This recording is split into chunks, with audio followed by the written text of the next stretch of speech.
Warning, the following contains material that may be too disturbing to some people. Descriptions of violence, mature situations, and adult themes. This is intended for mature audiences. Viewer discretion is advised.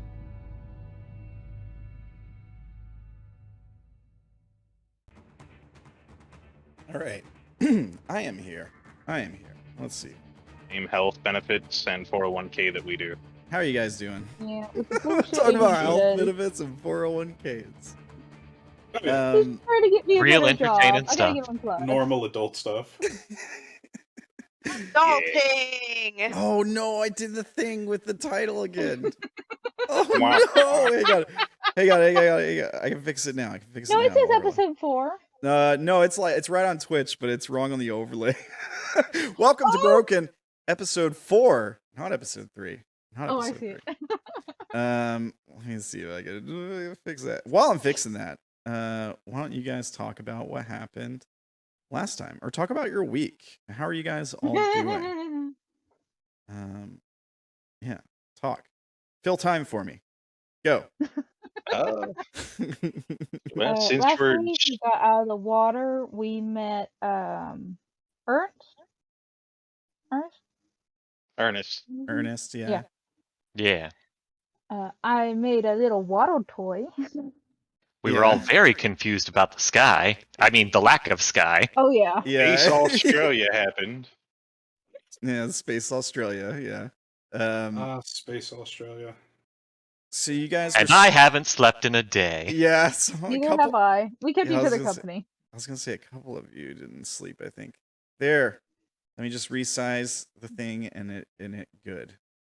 And we're Hey, trying it's in to there. figure out what to How do embarrassing. about the I made Arku. I made a small army of waddle toys. I think first was that we needed to acquire materials and food. And then we were going to use those materials to disguise ourselves so we could get through the checkpoint. Yeah, it kind of sounded like it. Maybe do some repairs to the shelter, potentially. You guys were Yeah. looking for like tech parts, Also right? stuff for me to try to make more breathing units. That way we could try to cram more people into the. Yes. Yeah. Yeah, we that was the thing, we yeah. are potentially going to have to leave. This is just kind of like a short-term thing. I mean, Yeah. the blackout is coming, right? Like the blackout is a real thing. You don't want to fight the Arku, okay? Not with Yeah. that attitude. Yeah, I mean, Guitar Go smash. yeah, there you go. We'll see. I'd pay to watch that. We'll cross that RQ when we get there, I suppose. We'll burn that Arku when we cross it. Yeah, yeah, there you go. Yeah. All right. Let's get them all out Yes. now. Mama Leviathan, where are you? Yeah. Well, This is Leviathan, going to be a very short campaign. We're all gonna die. the Leviathan is known to protect the flooded countries. You're close, but you're in the Sorrows now. You're in the Sorrows. The Leviathan can't protect you here. No, I'm just kidding. That's not how it works. You have no power here. Yeah. All right. Well, let's talk about a couple things. Just general announcements. We are doing our first giveaway today. I have checked and made sure Nightbot is complying. Comply, Nightbot, or you will be Assimilated. Yeah, yeah, exactly. Okay, so what you guys need to do to make sure you enter the giveaway, all you gotta do is type into the chat, "We are broken." Just like that. Go ahead and try it, somebody, so I can make sure it's working. Now, what we'll do is at the end of the Ninebot says, "Hey, follow me on Twitter." So at the end of the okay. Why is it not? Oh no. Why is it not taking you guys in? Hang on, let me figure out. It is broken. We are broken, guys. Okay. All broken here. All right, let me try Supposed to be a this again. secret. Let me try this again. Yes, Unrooted, we are. We are very broken, guys. Okay. No, Okay. we are borked. Okay. Okay. Hey, Unrooted, how's it Definitely borked. Spam. Disable. Okay. Okay, I got Space Gerblin in, so it is working. Hey. It is working. I got TeamZack in. All right. It is working. We are not broken. We are not borked today. Well, we are. We're always broken. Let's be honest. Okay, I got a couple people in, so it seems to be working. So just make sure, you guys. I'll try to remind a couple times if we take a break or something like that. I'll remind about the giveaway. And yeah, just make sure you get entered in, and we'll do the drawing at the end of the episode. We'll do another giveaway on episode 5 and a last one on episode 6. And yeah, all I need if you win, we'll do the drawing pick at random at the end.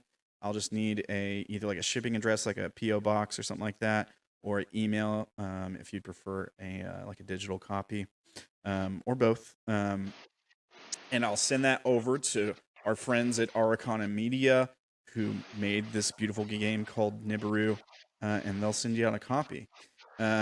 Also, if you don't win by some chance and you just want to pick up a copy yourself, you can go to araukana.com. It's ARAUKANA, and you can buy it on there. They even have dice. They got all kinds of stuff. There's also an expansion you can pick up too. So just stuff to keep in mind. It's a cool game. Check them out. They're cool people, and they've been supporting us. So big thanks to Federico Sones, by the way, over there, who creator, writer, artist. It was Federico who decided to support us. So big thank you. Okay. So that is all I have for announcements for now. So yeah, you guys are about to head out and try to find some parts, find some food, just general supplies, because supplies here were low with 2 people, and now there's 6 people, right? That's more. That's more people, not less. We need less mouths to feed. So that's what you guys are about to do. I'll open again with like a general narration. Yes, the objective is definitely to survive, for sure. But we'll get into that. And yeah, and we'll get started here. So let's see here. So we fade in on that same sort of like shelter on the edge of this lake, which we now know is like a water reservoir, and we can see the shelter there. In the background, the blue light sort of washes over everything, although very dim and dark. And here we go. The waters that gifted Nataku with the power they sought for cursed the locales today known as the Archaean Sorrows. Once news of success reached Antumbra, the Council of Charchamesh made a bold move. They set out to create a small community, hopeful that with Nataku's assistance, they'd gain a foothold there. They set out to explore a vast open space, which they then settled, sowing fungi fields and building a small village connected to an outpost at the mouth of the Way of Lanterns. A few cycles after settling, however, tragedy struck in a most unusual manner. The settlers woke up to the strange vision of innumerable droplets falling from overhead. The locals said that it looked like the ceiling was weeping, which, though beautiful at first, became worrisome. After several lapses, the council considered the implications of this phenomena and decided to retreat to the outpost. By that point, some settlers had moved to nearby detachments. These people became isolated. More so, after the phenomena started claiming homes, their foundations collapsing due to the flood. This disaster resulted in Charchamish removing their presence from the area, leaving behind only a small group of people to operate the outpost, as well as its dependencies beyond the flooded facility. The nature of the phenomena, coupled with the disastrous fate of the Arcane Enterprise, gave the area its distinctive nickname, the Arcane Sorrows. An isolated people is a desperate one. People are animals as well, lest we forget, and there is no animal more dangerous than one you have cornered. With supplies dwindling and forced to rely on the generosity of Charchamish and its Arku, the people of the Sorrows became unpredictable, violent at times, and perhaps the only thing keeping them from an attempt at overwhelming the Arku themselves is their desperation for food, power over their facilities, and lifelines. One may be surprised what one person or a group of people may do when their survival is at stake.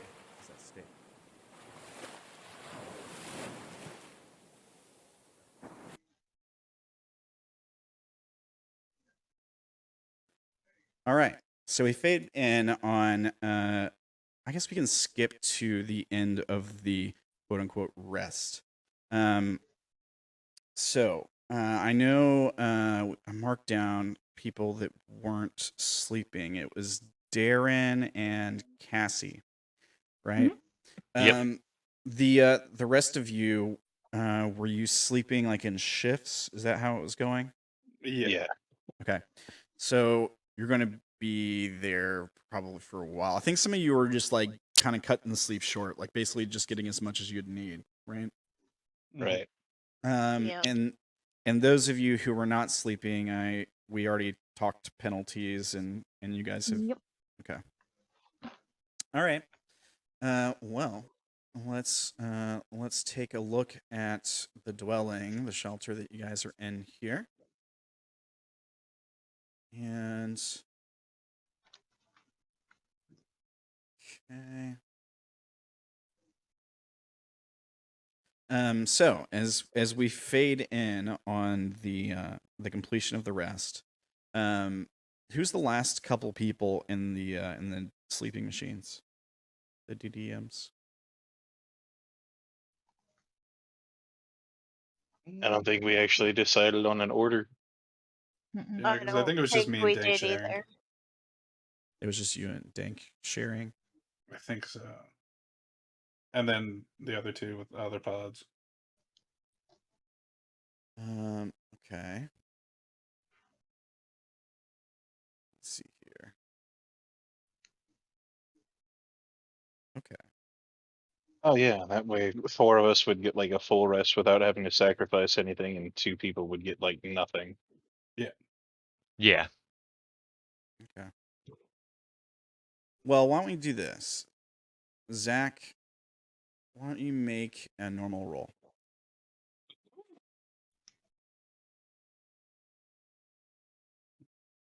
Wow, I found a character sheet. That's not the character sheet. Success. Okay. You dream. You dream that you're alone in darkness. You feel the same weight that you do here in Nibiru. This constant pressure on your chest. Your blood's struggling to pump through your body. You can barely move. You're in so much pain, but you know in the dream that you have to continue wandering through this darkness. You're following something, and you hear the sounds of footsteps in front of you. Not the footsteps of like a person, but something large, something mechanical. You can probably hear the hum of its machinery as it stomps along the ground ahead of you. You don't see it; it's too dark. But you know you're supposed to keep following this thing. As the dream progresses, the sound of heavy metallic footfalls vibrating through the ground changes to the sound of flesh squishing and squelching against itself as it moves through the darkness. At one point, you suddenly realize that it's no longer in front of you; it's all around you. And the cold of this darkness gives way to a feeling of warmth, of shelter. The pressure on your chest eases, and the feeling you have for this entity is it's love. It's hard to explain. It's more of an object, really, but you can feel like a mutual affection between you and this flesh entity that's surrounding you, giving you this protection. And we see you reaching out in the darkness as the light starts to fade up, and your hand brushing against this pinkish wall that sort of like gives way as you push into it, and sort of like stretches. And as the light comes up, you see this skin and sinew and bone just sort of all around you, like you're in the stomach of some great beast. And then you wake up in the water tank. Ah. I'm gonna keep all of that to myself because I think it would flip the others out, knowing that what you just told me. So yeah, I'm just gonna step out of the tank. Yeah, go for it. So you like pull the mask off that you're breathing through. You just you open the hatch or whatever that was above you, and you pull yourself out of the tank. You're kind of dripping wet. And you see the others that have already slept, and those that are still awake. And Ernest is probably doing the same nearby, pulling himself out of his own tank.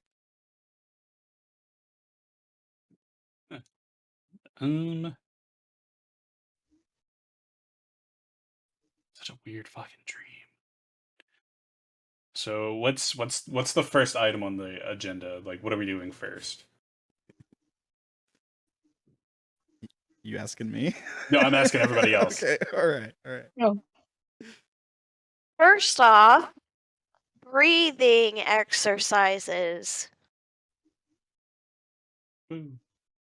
Yeah, we do, or at least I do those. So you gonna teach Because him? until we can find some more white fungus, that's what you're gonna be stuck with. All right. Yeah, I'll go ahead and do the breathing exercises. All right. Let's see here. Why don't you go ahead and make a normal roll? Do you have anything that affects like, I don't know, exercises, athletics? It's kind of like a yoga breathing exercise kind of thing that you guys are No, doing. I do not. Oh boy. Oh, okay. I would like to spend an influence point to re-roll that real quick. Yeah, go for it. Okay, I mean, it's better. Not as bad. It's better than a major failure. I'll tell you that. So after waking up, you notice that like in the water when you were in the tank sleeping, you had some kind of relief from this pressure. As soon as you step out of the tank, everything feels heavy. Breathing is hard to regulate. It's difficult. It's taxing on you just to breathe. Your head is probably starting to hurt, and you can probably like hear your pulse in your ears. You just can't focus on getting the exercises right. Like you're trying, but you're too distracted by how uncomfortable you are. You're also, those of you who had taken the which is everybody who had taken the Karaj and were hallucinating and stuff, I think by now the hallucinations would have stopped. You probably might still feel like a little off, right? Like, but you're not like hallucinating and sort of like seeing things melt and that kind of thing at this point. And so yeah, you just can't focus because your body feels so uncomfortable. You can't focus on doing the exercises correctly. You don't get any penalty or anything for now. Oh fucking weird. Can I go sit on the couch and try to meditate and try to put myself back into that place? With like all the fleshy walls and whatnot. You can certainly To put myself try. in that like mind space. Yeah, To see if that did anything. You can try.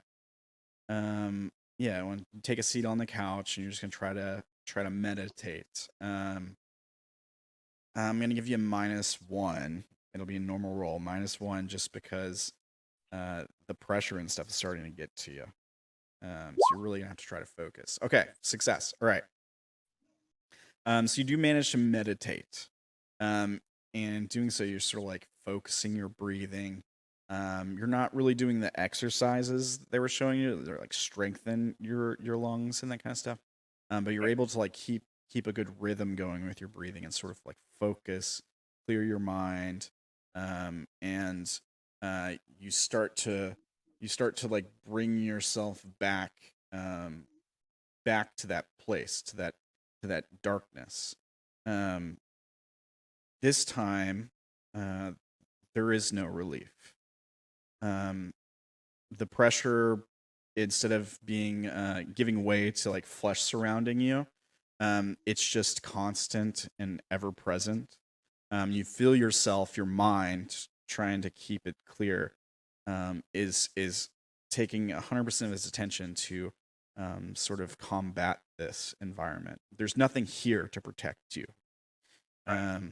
You do hear, instead of the sound of like squishing and squelching flesh, you do hear something else that is somewhat familiar, I suppose. It would be the I was actually looking to see if I could find it, but the sound of whispering that you had heard in that one memory where you were looking at the flesh-covered like floor with the liquid rushing under it, the hand reaching out, the silhouetted like hand reaching out. You hear that sort of around you from all directions at once. And it's kind of a shock to your system. You don't know whether it's terrifying or comforting, but it jolts you out of your meditative state. And yeah, but you're able to sit there and do that for a few minutes. While he's doing that, what are the rest of you guys doing? Just trying to do the exercises or what? Yeah, trying to do the exercise. Yes. And Well, clearly I'm teaching these people the exercise. yeah, okay. And Wolf, you had Derrin, you had rolled a success on the exercises before, right? Yes. Okay, so you can just do them. You've learned them. The other folks who are wanting to do the exercises, I need a normal roll. Okay, would I get my +2 to athletics on that? Sure. Ooh. Okay, Cassidy. Oh man, all those D4s and no 4s, huh? And I'm going to spend an influence point to re-roll that. Okay, yeah.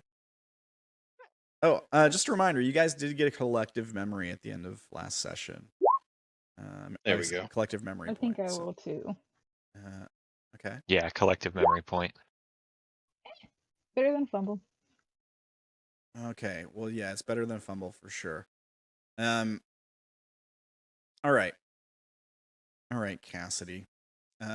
So it's not as bad as what happened with Zack originally. You can sort of you know what you're supposed to do. You just can't get the breathing right. The weight on your chest is too heavy.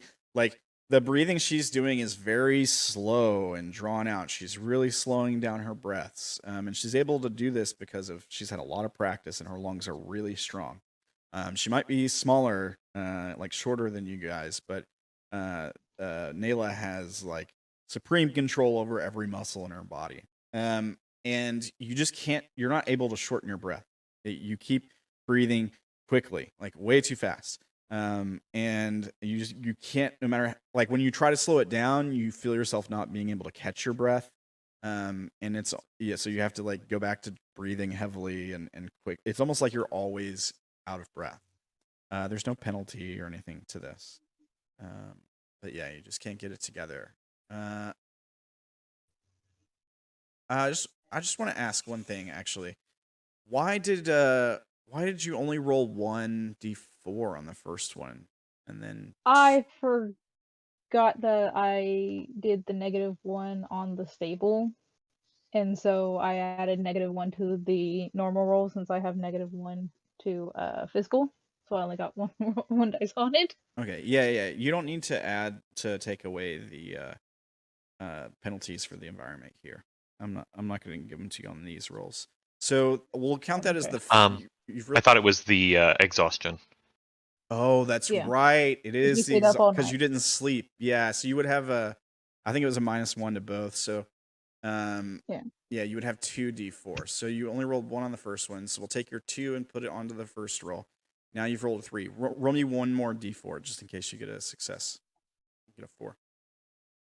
It would turn that second roll into a success. Okay. So yeah. So the second one should be a success then. So I take that back. You're able to get your breathing under control after a few minutes. It's taxing, and it's uncomfortable, but you're able to do it. It's going to be difficult to sustain. I'll tell you that much. But next time you want to do these breathing exercises, you know what you're supposed to do. You don't have to roll. Sweet. All right. And then Dank, of course, savvy success. You're good at everything. So yeah, you're like, I can do these exercises, no problem. And you actually feel like a slight improvement. I mean, the pressure on you is still there. It's ever present, but you're able to sort of like push it after you're focusing on this breathing for a while. Maybe there's some stretches that she's showing you guys. You're able to sort of push the uncomfortableness of it, at least, to the back of your mind. The physical effects may still be there, but it's kind of a mind over matter thing at this point. Like you've got sort of control over yourself, and you're able to steady your breathing and sort of focus. Cool. And did I miss anybody? I don't think so. No. Okay.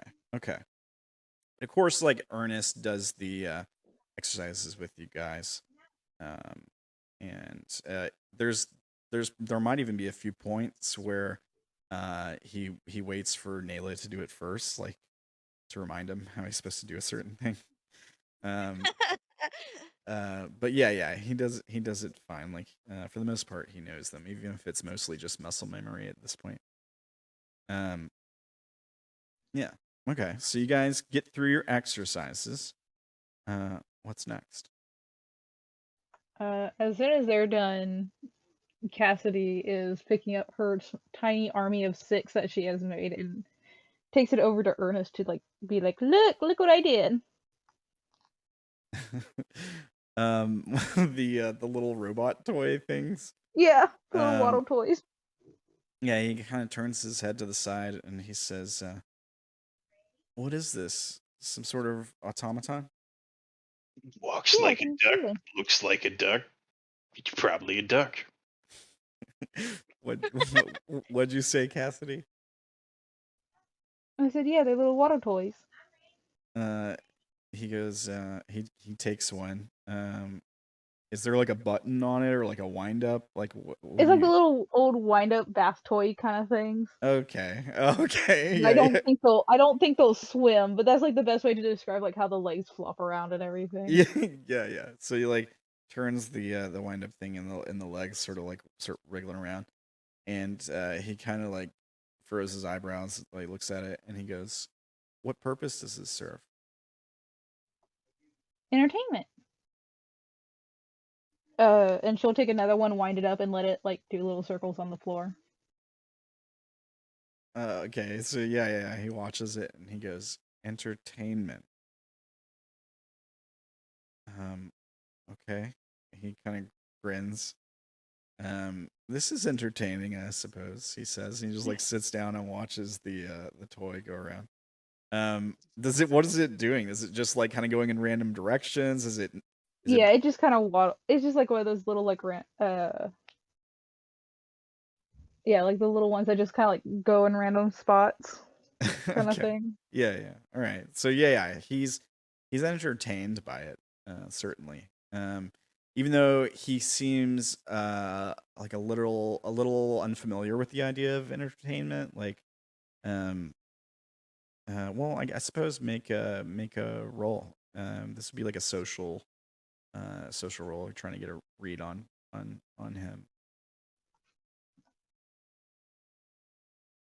So social's not mental. Okay. So yeah, he seems like he had the impression that it was some kind of worker, like it had a job it would perform. So he's not really familiar with the idea of like using a machine for entertainment. He's more familiar with the idea of like using a machine to survive or to like work on your crops or to harvest electricity or whatever. But he's sort of like taken off guard by this.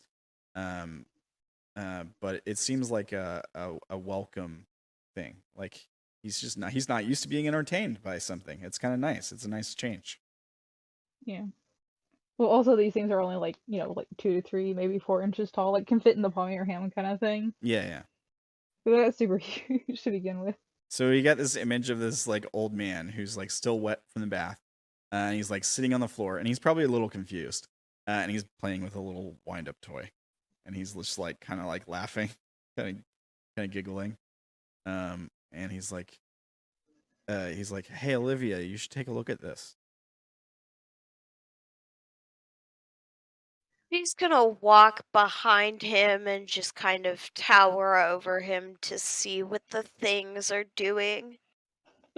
He he winds up 2 of them and like has them both walking around. And they're like bumping into each other and stuff. And he's just kind of like smiling. He's like, "See, it's called entertainment."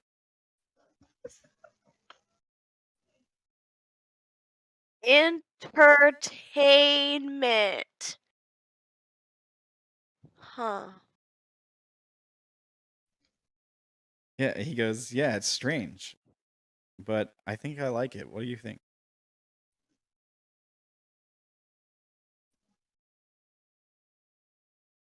It's a nice change. Let's see here.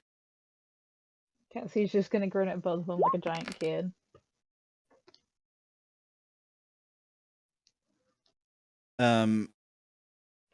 He pauses and he blinks his eyes a couple times, and then he seems really confused.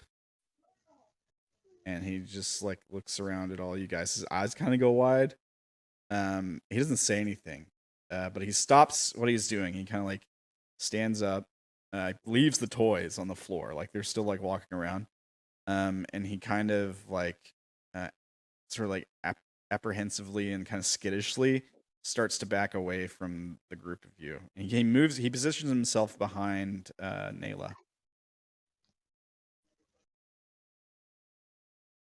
So Naela's going to like put an arm around him, and then she's going to say, "It's okay. Yeah, he These starts are like, friends." yeah. When you put your arm around him, he kind of like jumps. And you're like, yeah, these are our friends, and he just nods. Again, he doesn't say anything. And he just like he grabs a seat. If there's like a seat open somewhere, maybe the couch or that other chair, and he just like sits down and stares at everybody. So you can make a check if you're trying to get a read on him, I suppose.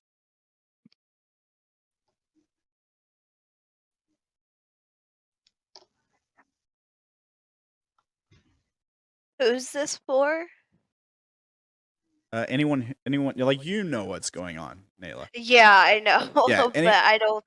If anyone else wants to try to like get a read on what's going on with him, you guys can make a roll. Got it. Yeah, I'll go ahead. Okay. Same. Yeah. All right. Dank, success.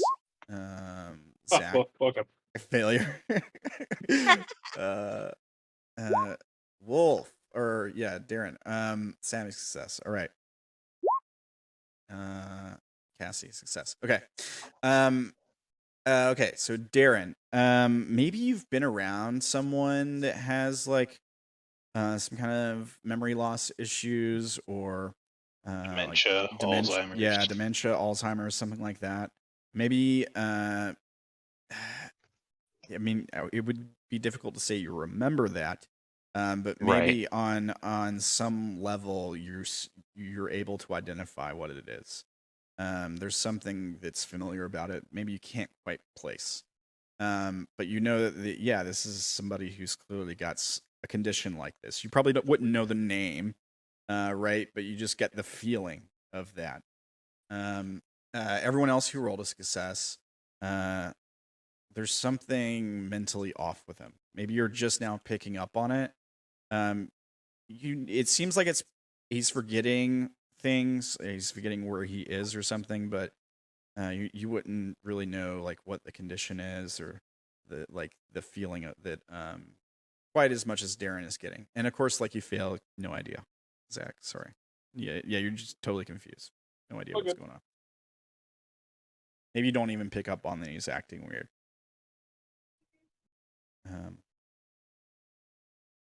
Yeah. Feel free to continue.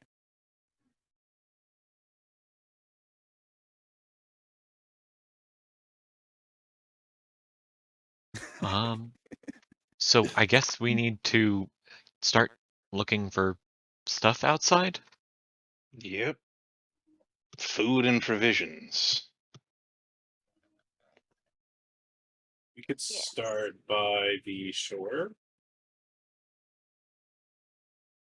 Yeah. But there's things in the water. But we can, We're not we don't go going inside in the water. if I was they about to come say, we out of should the be water, if we stay out, right? I mean, there's probably everything out there that will try to kill us, according to our previous discussions. Yeah, Ernest says, don't go near the water. There's mermaids. So that's what those things are called? Yes. Yeah, he nods. He says, well, that's what we call them, but they have a native name. How populous would you say these mermaids are? Let me roll. Dozens, hundreds, thousands? Well, Naela, you would know the answer. Okay, cool. He would too. They do roam in schools. Typically, it would be like schools of like less than a dozen, right? But the ones you guys just dealt with was probably the biggest school you've ever seen. I mean, there had to be. It seemed like there could have been hundreds of them.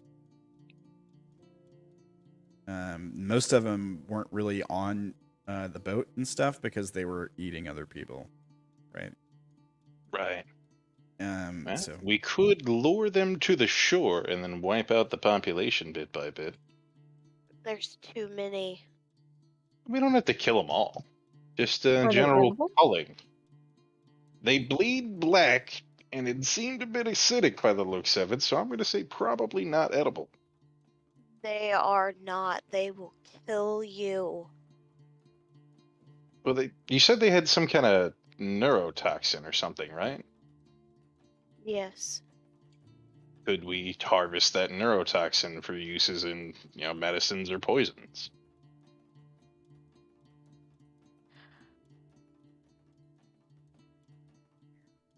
I mean, it As would far as I Theoretically, find know, that. it would make a good poison. It's extremely Okay. deadly. I'm telling that to Naela. She would probably know that. kind of puts her her hand on her chin and just kind of looks like she's thinking about it. And she would look at Dank and say, I mean, it would be a good poison, but I'm not sure you would get much other use than that. Anything that Would be able gets to us get the by the edge up. houseboat.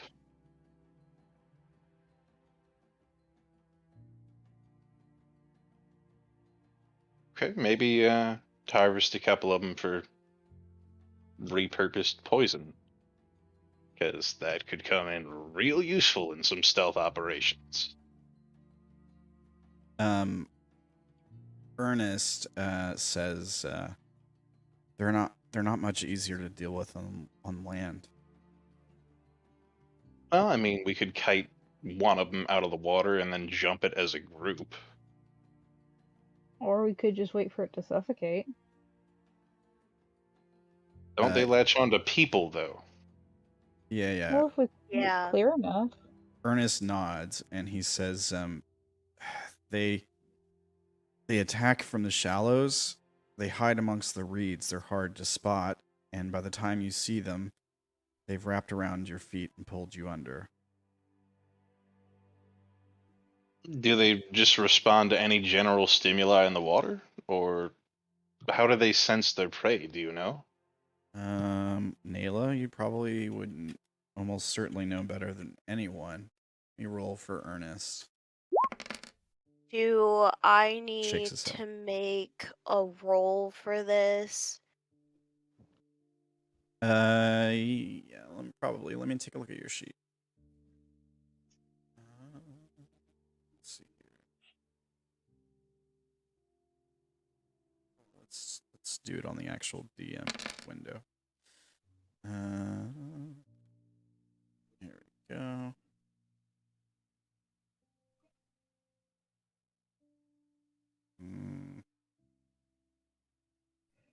See your memories here.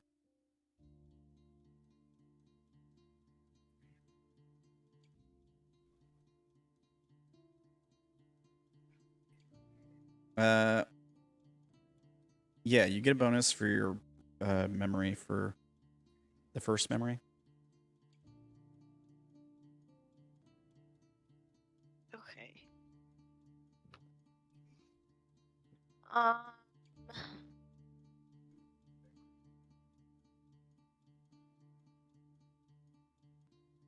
So just the +1, right? Yeah, the question was, what was the question again? How do they sense their prey? How do they sense their prey? I'll give you have a survival skill too, right? Yeah. I'll let you apply that to this. So you get a +2.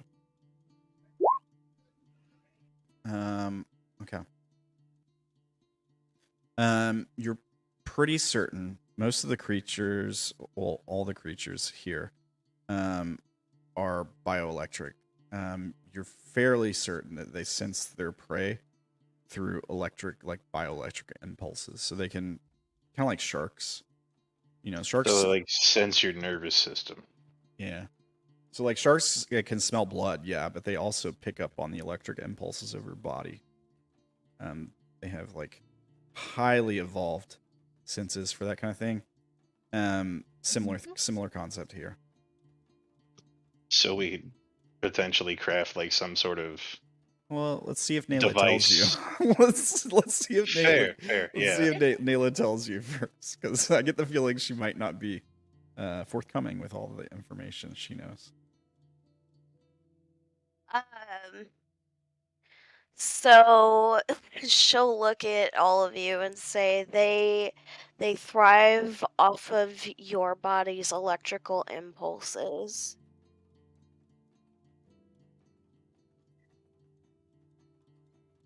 You? Go. I mean, they've got a neurotoxin. They can sense electricity. Your nerves kind of host your body's electricity. If they can sense electricity, we could potentially craft a device that would emit, electricity. Kind I of could throw them cer- off. It'd be like a smoke grenade for these things. I could certainly try if we can find the right parts. We'll put that on a back burner for now. In the Yeah. meantime, first priority, we need to find something to make it so we can all actually sleep. The more of us we have in, functioning condition, the more things we can get done.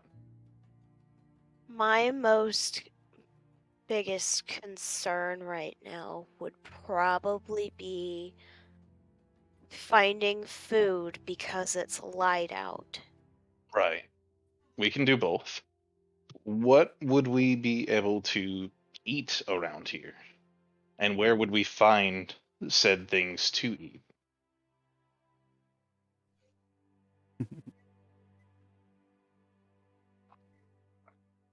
Well, We're going to need Naela. to make a plan of action before we actually head out. Well, Naela. Well, You know you can eat fungus, right? yeah. There are some fungi that we can eat. There's probably a few creatures that are edible as well. But I don't know if you would tell them that. Out of character, are you cool with eating creatures? If it's absolutely necessary, she's fine with it. And since there's 6 of us now, that seems necessary. As long as they're not, like, I don't know, babies, try to find the males.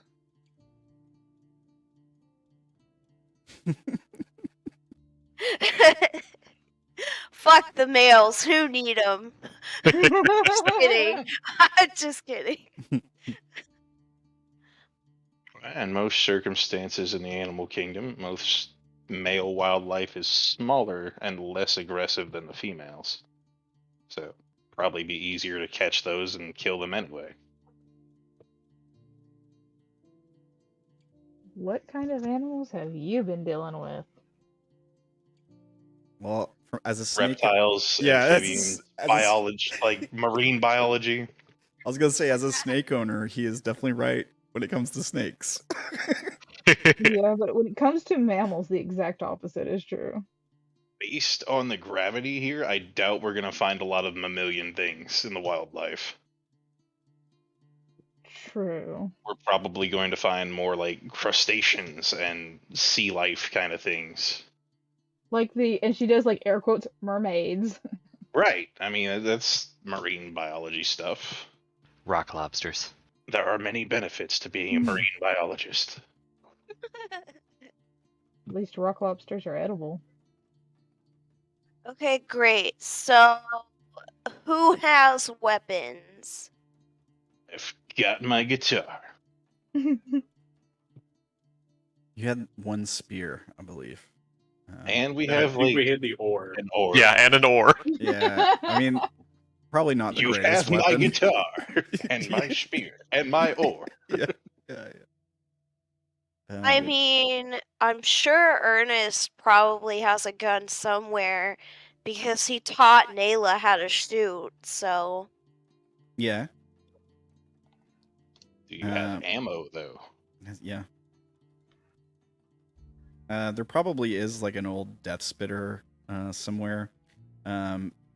Either it's like in a state of disrepair, or you guys could be out of ammunition for it. Now they fire like wedge-shaped pieces of metal. Other options for weapons, like if you're just really desperate to have something to protect yourself with, there is metallic debris all over the shores here. You could pretty easily scavenge a piece of metal and sharpen it, probably, with some effort. Okay. Or like if you were able to like find some pieces to repair the gun, or find other people to trade with, or that might be willing to help out some lost souls. That's an option too.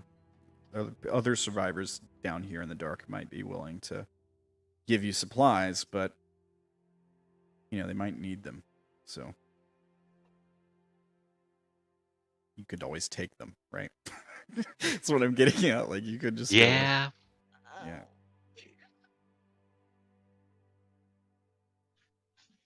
Let's try the metal debris and sharpening it first.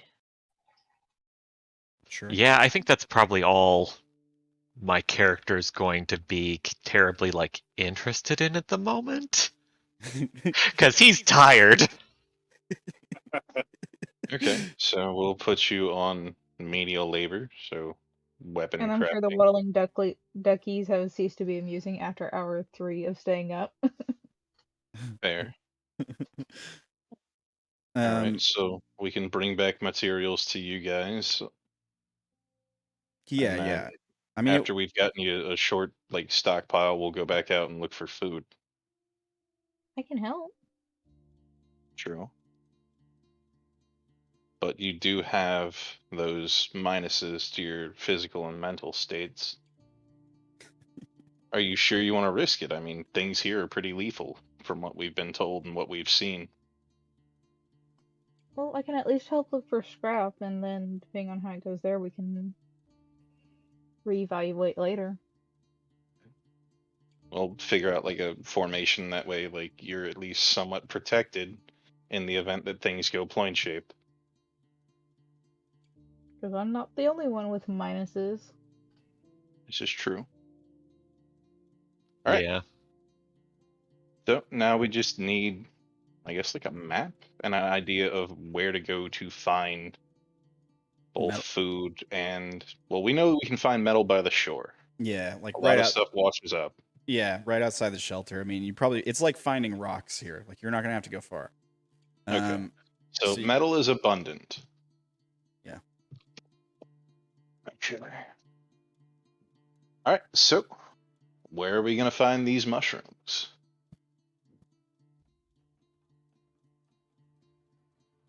She will point behind the shed to most likely a wooded area. There's no wood here. Well, let's go this way. She points away because she Yeah. knows where she's going. Yeah. So you, basically, like you can lead them to an area where you could scavenge some if someone's been growing. A lot of the fungus grows in response to like electricity and stuff like that. You probably scavenged a lot of it around here. The wildlife, there's also some of the wildlife eats fungus as well. So sometimes they'll come through an area and they'll eat all the stuff that you had seen there before, or there won't be as much left, that kind of thing. Okay.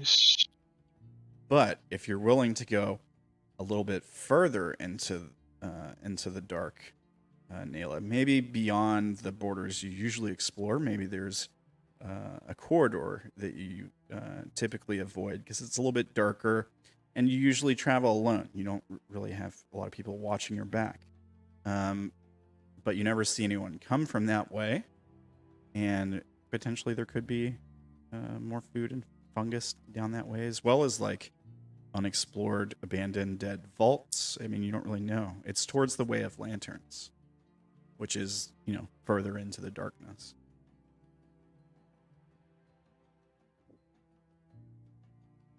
Yeah, I feel like especially if things are getting scarce, she would try to go a little bit deeper into the dark, but she's making sure that they are disguised before they leave. Oh, okay. Because we cannot trust anyone, especially if it's been her and Ernest for years. Mm-hmm. So She's not taking a risk with that. if Are we going to be disguised as Arku? No. Just disguised to look more dirty like us. Okay. Because you're too Clean. clean. Okay. Also hunched down a little bit. everyone here has hair on their head, right? But Ernest? Yeah. Yeah. Yeah. Okay. Don't worry about why I was asking. I don't like the sound of that. I All don't right, time to like shave the sound everybody's of that head. either. I won't worry about this a slight bit. I mean, I've got a beard and a buzz cut. Oh, okay. You got Like- okay. My I character is also have a not beard as and a busk. hirsute as I am. Yeah. Buzz cut. Okay. Also, beard and short hair. Okay. Well, small, short beard, but I suppose if you guys want, anyone, Naela already knows this, so you don't have to make the roll. But we'll get to it. I don't know if Naela knows this out of character, so. Anyone else who could make a perception check. So Derrin, Cassidy, Zack, and Dank. You want to make like some kind of observation. So it'd be like a normal roll, unless you have something that applies to like observation. You would get a -1 for mental if you have a penalty here. Success. attention to detail. Attention to detail would definitely apply here. Zack, Savvy success, Dank success. Okay. That's it. Derrin, Cassie success. Okay. Zack, I think it fits that you're the one that gets this savvy success here. So like we see Ernest like get up and go to one of the counters and open it up and look. It's the same counter or the same storage container counter area earlier where he was looking for his medicine. I guess it was like yesterday now. So he like opens it up and takes a look. He's like leaning over this counter. Zack, well, let's start with the others first. Derrin, Cassidy, and Dank. You see two what look like scars, like two thin little scars at the base of his neck that you notice when he's doing this. Like he gets up and moves, and so you guys kind of watch him. He doesn't say anything to you. He's like leaning through this counter. Zack, maybe you're closer, or you're able to pick up on this a little bit more when you're looking at the skin on the back of his neck. They're not scars, only because, well, they're not enclosed. They look like openings, and probably the first thing that comes to mind for you, Zack, is looks like something could be attached there. Like looks like something good. It almost looks like a plug-in, like what you plug in a wall, but probably slightly smaller openings. But they're at the base of his neck, basically. I'm gonna go to Dank and said that I noticed on the back of his neck it looks like you could plug something in. And like whisper it to him, not like loudly. I would conspiratorially whisper back, did we have anything like that when we got out of the pods? Turn around, let me check. I discreetly turn around and present my neck in a way that he could view it to see if I have any similar markings or ports. Yeah. You see his buzz cut goes down to like, the nape of his neck. You start like parting the hairs, trying to get a look. I'm asking. Oh yeah. Okay. All right. I don't think you need to make a roll. Because you're like really looking for it. You know what you're looking for. And yeah, you see the same two little notches, and like you put like a finger on each side of them, and you kind of like slightly tug to kind of like separate, like you're zooming in on a phone, right? A touchscreen phone. And yeah, it parts and kind of opens. And yeah, there's some kind of opening there. It's not like big enough for you to like see inside his neck or anything. But you probably do get like the slight sheen of something like reflective. So you have the exact same thing, but I see something like reflective in you. So like metallic. Yeah. I think. Could be. We'll put that on a back burner for now. Yeah. Maybe ask them about it and see if they know what's up with this. I think it might have been from when we were hooked up to the pods. Maybe. Like I said, we do have more important things to do at the moment. It's just something that I noticed. Yeah, we're definitely going to make note of this and follow up on it at a later date. Yeah. Okay. So now, if I recall, you were talking about disguising these guys before they leave the place. We needed supplies to get disguises, right? Or were we just gonna like cover ourselves with more clothes? Like maybe we have a couple other things. You could probably like wrap one of the shirts around their head, or like what have you. Cover them with like cloth and things, and then like grabbing dirt that's from outside and start like smearing it all over them. Yeah. So just grime up real good. Yeah, as opposed to like cloth, it probably closer to like a silk material or like a polyester blend kind of material. But yeah, I think you can scrape together some things to use, whether it's like old like leftover blankets for when it gets really cold, or what have you. The dirt's easy. The dirt's really easy to do, and it's probably like a rust-colored sort of dirt. Bits of like powdered metal in it. Hope everybody has their tetanus shots. Yeah, but you're able to do that pretty easily. I suppose we'll have you make a roll since it's you disguising them, just to see how good it is. I'll allow survival for this because I'm thinking of like Arnold Schwarzenegger putting mud on himself to disguise himself from the Predator, right? Yeah. So I'll allow that bonus for that.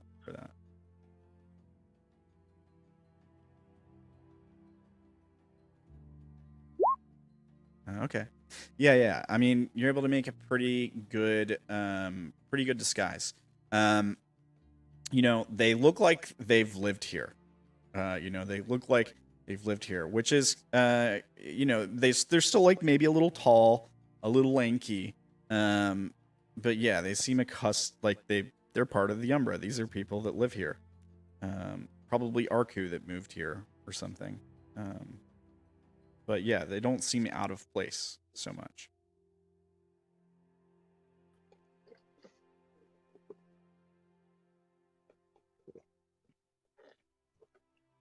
Good. Drinking noises. I'm sorry. No, you're fine. Okay, so you've got you take a couple of minutes to get their disguises together. Is it safe to assume that someone's gone outside and gathered a couple pieces of scrap metal or whatever? It probably wouldn't take that long. Like, you probably go outside and find a pile of debris on the shoreline, find a couple bits of metal that seem like they could be sharpened into something usable, a decent shank, without getting too close to the water. And yeah, you can bring those inside and have someone start working on them. Yeah, I could try and go out if anybody wants to go with me. Buddy system. I'll join you. I'll go. Same. All right, so group effort. Never split the Oh party. no. Never Cassie would split the slowly party. split majority of No. the- No. So who's going outside? Everyone? Yeah. I think so. Everybody. Everybody. All right. I think Ernest will stay behind. Or he'll like watch from the doorway or something. Okay. Okay. So let me just cop. Actually, I think you guys are already on the other screen we're gonna use for this because we've seen it before. Let's see here. Yeah, let me just get rid of Ernest. Okay. Yeah, so we see you guys like step out onto the shore again. The sounds of waves sort of washing up against the shore. Is there anything else you guys want to do while you're out here besides just kind of look along the beach and gather some bits of metal? Keep a close eye on our surroundings. Yeah. Okay. Do you want to make like a perception or observation check to keep a watch? Make sure nothing approaches you from the darkness. Yes, absolutely. I'm gonna re-roll that. I am gonna add survival to this. Okay. You can do that. Here's just a pro tip for you guys. When someone's doing a thing, you can help them. You can do like if it's D&D, think of it as like the aid action. You can be like, yeah, I'm gonna do that thing too to help them, to give them an extra +1 to their roll. It's just an option. Kind of like getting advantage. Like it just gives you an extra dice to roll. Okay. But Dank gets a success. Naela gets a savvy success. Okay. So yeah. The two of you are keeping watch, while the rest are like scavenging. Maybe you spot a good-looking piece of detritus, like a pile of debris. And there's a bunch of different scraps of metal. Some of them are long rods. They're sort of sharpened on the end. And yeah, you could probably, if you can get it smaller, it'd be a decent weapon because it's several feet long. Or you find a smaller one that it's dull. It just needs to be sharpened. But yeah, you two keep watch. Nothing approaches you from the darkness. So you're probably checking back towards that wild area as well. And yeah, there's no critters that come running up on you. There's no animals that attack from the shallows. You guys are able to do this safely. Okay. Upon noticing that we're not like under immediate threat and everything seems safe, I'm gonna play some jams on my guitar, just to set the mood. Yeah. Okay. All right. You want to make a roll for it? Yeah. Success. All right. You set the mood. What kind of stuff are you playing? Well, that soundtrack you had in the background on the stream. Actually, I'm just gonna strum those notes. Okay. Yeah. Sure. Yeah. No problem. So are you trying to help the party in some way? Like, is this something that might? Yeah, just bolster everybody's spirits a bit. Yeah. Okay. I think it does, unless they're like, no, I don't like music or something like that. Yeah, music is awful. Ugh. Yeah. Yeah. I think you managed to do that. So we get like a nice little scene of keeping watch and playing on his hollow body bass while the rest of you guys are like digging through the wreckage and finding stuff. I don't think I'm gonna make you guys roll to find anything. I think you can just successfully find a few different bits that might work, and you can bring them back into the shelter and take a look at them or see what you guys want to do. Real quick, how far are we from the water? Most of the debris is washed up along the shore, so I'd say at most like 20 feet from the water, maybe a bit closer, depending on the pile you're looking at. How close do you want to get?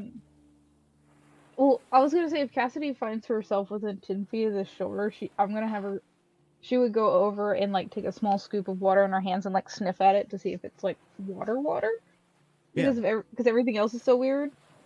Yeah, you can do that. It's Australia water. Dude, no, God, why? It's pee. It's just straight pee. Yeah. It's urine. No, you scoop up some water, and I mean it's relatively clear. You know, it's a little dirty. There's also like bits of reeds, reed-looking kind of plants that grow in the shallows here. And yeah, I mean, you sniff at it and stuff.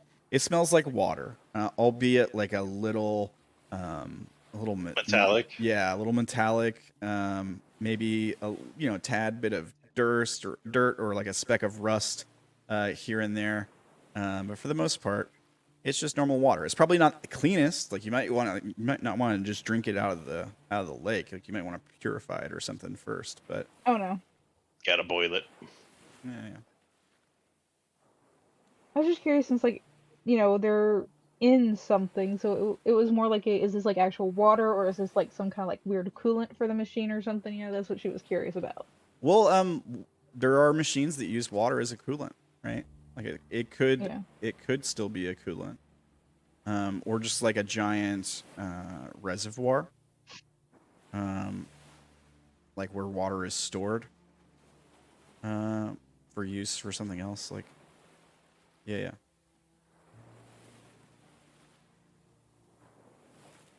After that, she would just kind of like let it flow out her hands before going back to looking because she knows she'll probably get yelled at if she gets caught on the shore that close. Yeah. Okay. Does anybody else want to do anything while you guys are out here before you take the bits of metal back in? Okay. Yeah, don't think so. All right. Yeah. All right. Okay. Well, you guys return to the shelter. Here we go. Yeah, you've got these bits of metal. Now, what's the plan on it as far as like sharpening them or breaking them down? What's the goal here?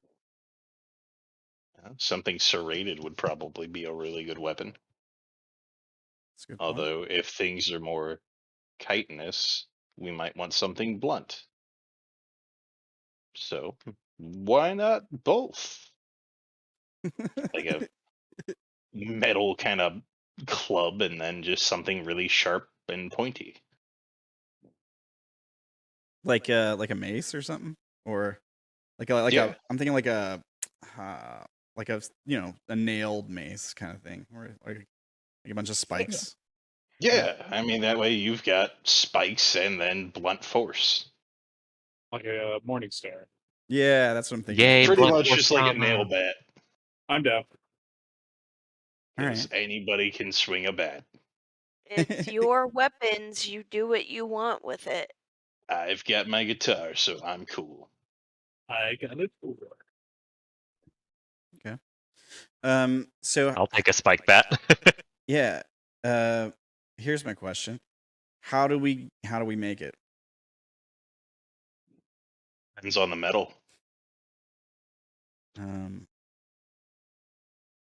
Do we have like machinery to grind it down here, or to like weld it together, like,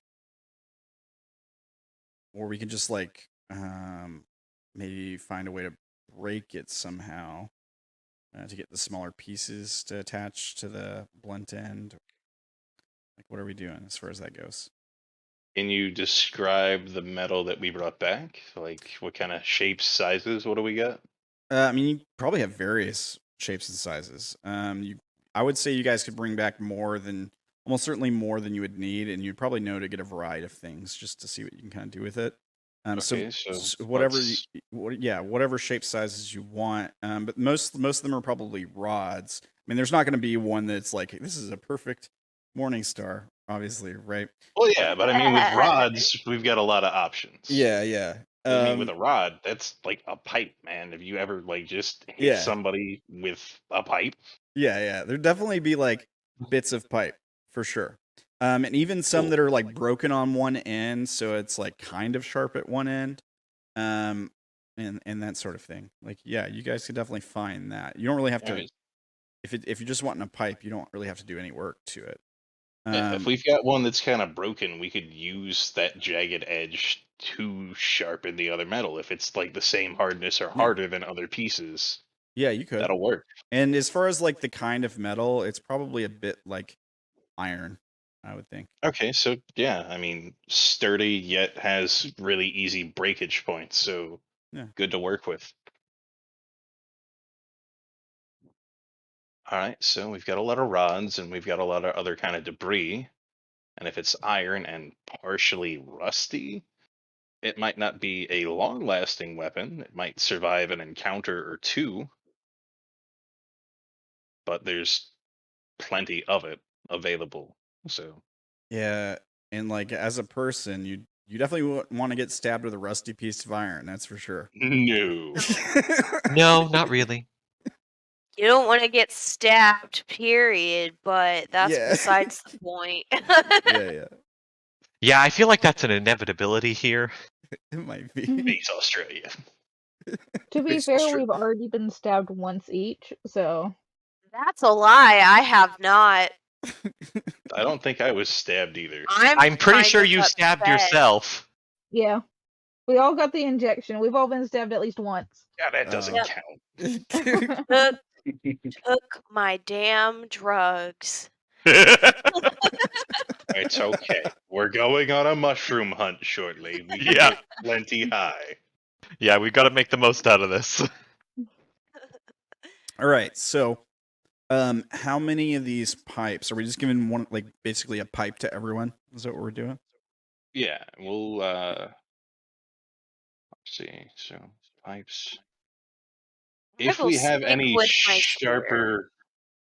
sharper bits, what we could do is use another pipe to hammer the sharp bits into one of the solid pipes, and then use jagged edges from other bits of the pipes to sharpen those bits that have been hammered into the normal pipe. So that way we've got like you know the swords that like Aztec warriors used? Macahuatl? Yeah, you essentially had a sturdy bit of wood with obsidian in it, and the obsidian was sharp as hell, and the wood was sturdy, so it would stay together. We're gonna have that, but it's essentially just gonna be iron. That would be something kind of simple to put together. I think it's fair to Yeah, say. but how long would it take to put together? You can make one like in general in real life with similar materials like we have now in about 2 hours. Do we want to spend that time trying to build a weapon and potentially not succeeding, or do we want to take what we have and try to find food? And then maybe try to make that later. We'll again put a pin in it, put it on a back burner, go with the sturdy and broken rods, so that way we've got Something. blunt and just pointy sticks. At least you have something to protect yourself with. That's pretty much what we're going for at this point. Yeah, We still Yeah. have that gun. it's better than barehanded for sure. Yeah, we do have the broken gun. We do have the gun that just needs ammo, if I'm not I've mistaken. Or got repair. a +1 to mechanics, so we could probably try to work on it at some point later. But food first. Yep. Then we go back to getting ourselves more kitted out. What's the there's like a saying, it's like food first then morals or something like that. Think so? All right, so you guys are going to be taking some of these some of you were equipped with some of these pipes and with pointy ends, and you're going to be going towards that sort of wild section a little bit further, maybe into the corridor you haven't explored. Naela? Yep. Okay. Grub Yep, first, sounds then like the plan. ethics. Everyone going. Do you want to take Ernest with you? No. Would he? I was going to say, would he? I assume he'd be safe in the living I area. prefer him not, because then that's another person I have to watch over. Yeah. And if I lose him, I'm gonna lose my shit. Yeah. So He'd if be he's okay going to here be by safe himself. here, yeah. If he's going to be safe here, then probably leave him here. But I mean, as safe as you can be in the Umbra. I mean, that might be all we get. So The door can also be locked, though. He can. Yeah. The door can be locked. I mean, potentially if it's something really big, it could smash through the door, or if it was like other people like tried to attack the place, they can get through the door. But yeah, I mean, it's a shelter. It's called a shelter for a reason. It should definitely help him. Now, like cool. Yeah, probably not then. yeah, if you're wanting to keep him safe, this is the place to do it. I'm just saying, like, things. I'm not going to guarantee his safety. I wouldn't be a good DM if I did, right? I gotta leave. No, yeah, just we don't see something obvious that would murder him if we left him here. Correct. Yeah. Well, I mean, himself, he does have, like, dementia. It's true. Yeah. Don't give him ideas, damn it! Wolf already Here, had the idea. That's why he asked if we wanted to take him with us. I'll give you an idea in exchange. So you could, like, if you're worried about his dementia and him having an episode and going outside or something, you could leave notes around the place. So if he like forgets what's going on, at least there'll be like notes, or like you could smear stuff on the walls to write things with some of that dirt or whatever. So that he can see stuff that's like, oh, I'm supposed to stay here. I'm not supposed to go outside and go looking for her. This may be something you've done before. Oh god, this is how like the horrifying shelter in Fallout is made, with was just one dead old guy and all of the writing around him. Oh my god. He's probably done this several times because he probably would be a wanderer at some point. So just kind of leave a message of going out for resources, stay in the shelter, I'll be back. Yeah. Okay. be back. So you take some of that rust kind of powder or that soil from outside, and yeah, you're smearing it on probably on the wall by the door, big enough that he would see it before he would step outside or what have you. Yeah, you can do that for sure. And then the rest of you are gonna go out and embark into the darkness. Yeah. Okay. Quick question: does Naela write in like English? That's a good question. Oh. What do you think, She Naela? writes in Space Australian. Didgeridoo, dingo. Whichever was best for Ernest to read.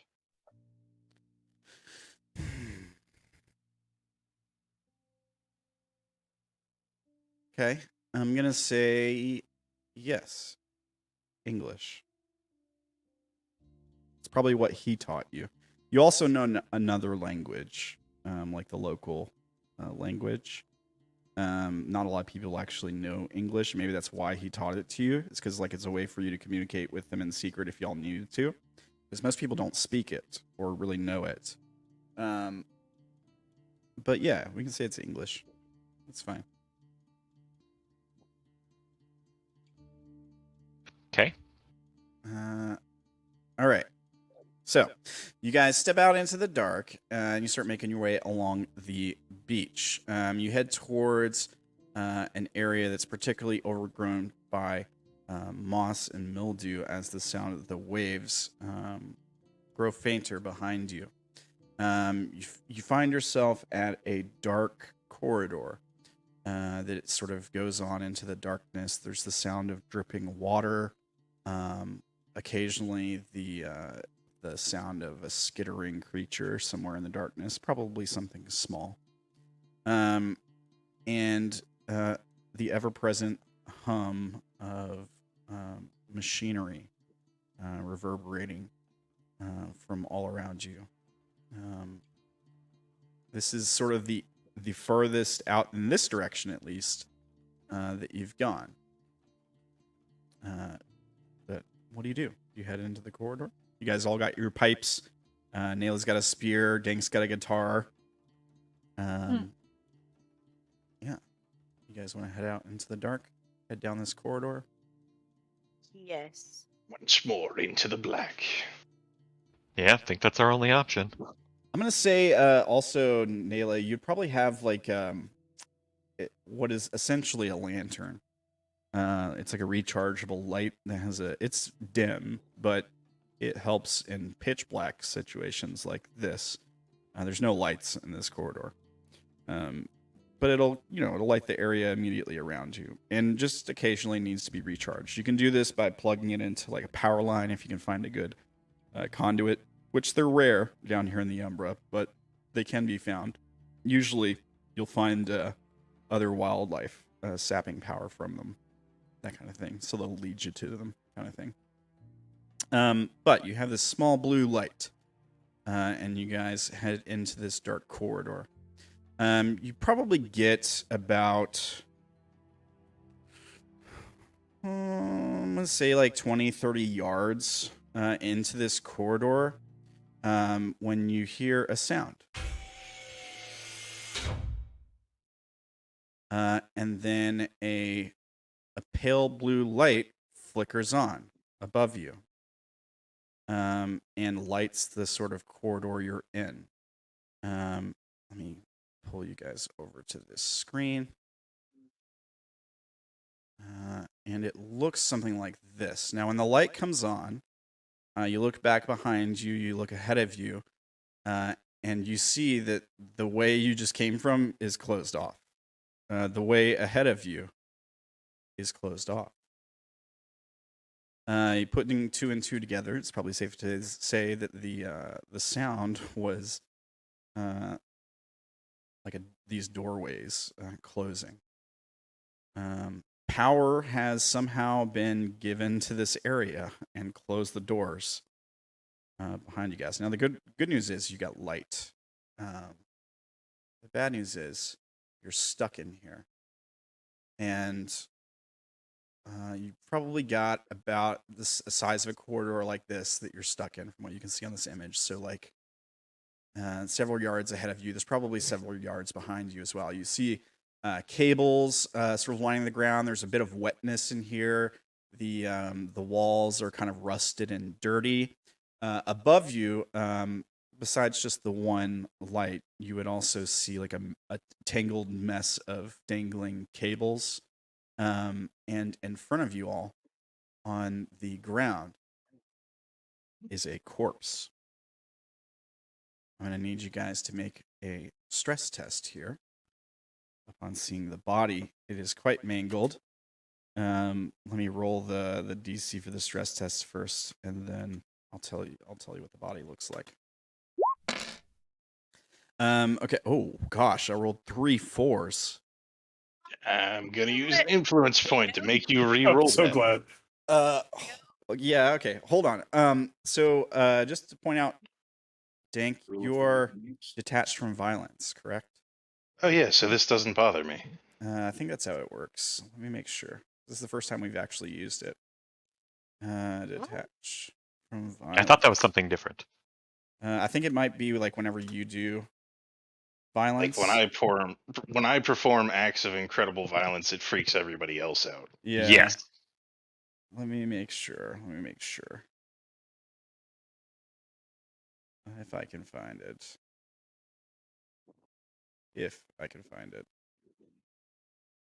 Whenever your vagabond exerts violence onto someone, the way in which they do it will showcase their character's lack of remorse and self-control. Will make it so that other people around them will need to roll a stress test against 3 dice. The number of dice they roll against goes up by 1 for every increment in intensity. Yeah. Okay. Oh, detached from calm. That's what it's called. Prompted by violence. Okay. So you're gonna make me re-roll that. Do you want me to re-roll all of them or just the 4s? What? Let's do the whole roll. All right. I didn't want to roll 3 4s anyways. Okay, a 10 is certainly better. You knocked a third off of it.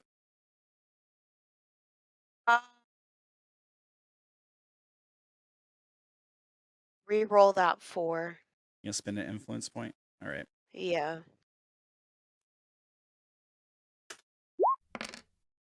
Oh, rolled another 4. Somebody else do it. All right, reroll that 4. All right. 1. Hey, look at that. So it brings it down to 5, 6, 7. 7 total. That's really good for a 44 stress test. Make your stress test. This would be prompted by violence. If you got anything that helps you with that. Also, if you have like any skills or memories that sound like they could apply to this, I'm open to hearing that. I'd like to take memory points to fail. Okay. Can I take memory points to affect my +3 to violence that I had? Plus, let me take a look at your sheet. What do you mean +3 to violence? It's the 1, 2, 3, 4, 5th memory on there. Okay, let me see. 1, 2, 3 +3. Oh, where it says negated for now? Yeah.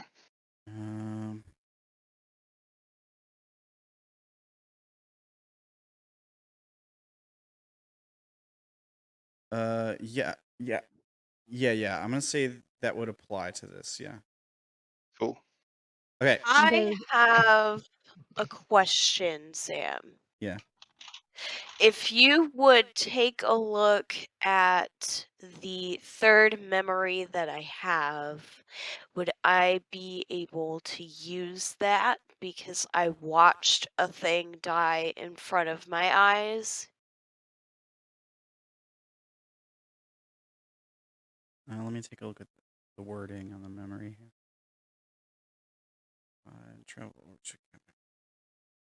Oh, this is the memory we saw on screen. Wait, you said the 3rd memory? Is that right? Oh, I meant 4th. The one that's response to helplessness? Oh, God damn it. The one for firearms, I think. Oh, okay, let's see. Right, it's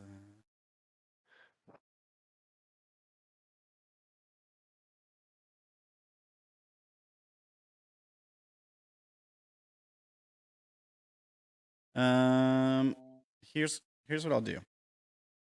We can change the effect from +1 to firearms to response to violence, but it's permanent.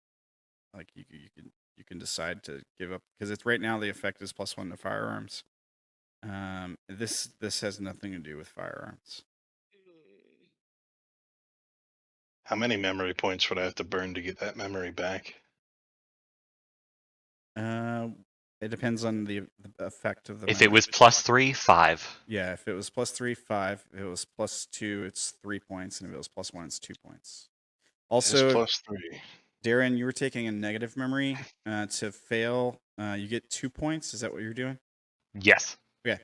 So you'll automatically fail this. You'll move down 1 mind step on your sheet. Yeah, I'm gonna burn those points. Give me that +3 to violence. That's gonna be super useful. Okay. Just put +3 response to violence there instead of negated for now. That's what it was originally, right? Mm-hmm. +3 to violence. Yeah. Okay. I'll just leave it. Okay. Does my -1 to mental count in this? Oh, I'm gonna say no. Because this isn't like you're trying to solve a puzzle. This is just like a natural response to seeing blood and gore. So 9, so beats it because I rolled a 7. Dank. Shit. Ooh. Okay. Naela, you failed. What was the Um, total there, Naela? hold on. I'm 5. spinning an influence point. Okay. Gonna spin an influence point. Oh, I Zack- doubled it. Zach definitely passes. Yeah, Dink definitely passes. Oh wait, you doubled it? I doubled it. Oh, I get a that's 14. you get another mark then. You don't want to double it. You don't want to go that high. Doubling That is did a little too well. yeah, that's not good, man. So we'll get to that. Hang on. Naela, what's that new roll? 4, 8, 9. Okay. Did anybody else double it? Everyone succeeds, right? But Dink doubled it. So Do you have any influence to re-roll any of those? I have so many influence. do you want to re-roll something and try to get lower? What happens So when I gain another mark? you'll get another You get a step in symptom. detached from calm because this is prompted by violence. So it'll make that worse. You'll have That sounds like it would be really bad for the party. So yeah, I'm gonna It'll burn be- an influence. it'll be worse for you because now that you'll have 2 detached marks, if you get one more symptom or one more detached mark, you're gone. You go insane. Let's not do that. And I will yeah. roll. Do I want to re-roll the whole thing? That sounds risky. What you can do is like I can't see what the numbers you roll. It looks like a 4, and then I don't I want got the a 4, a 2, a 1, a 3, a 3, and a 1.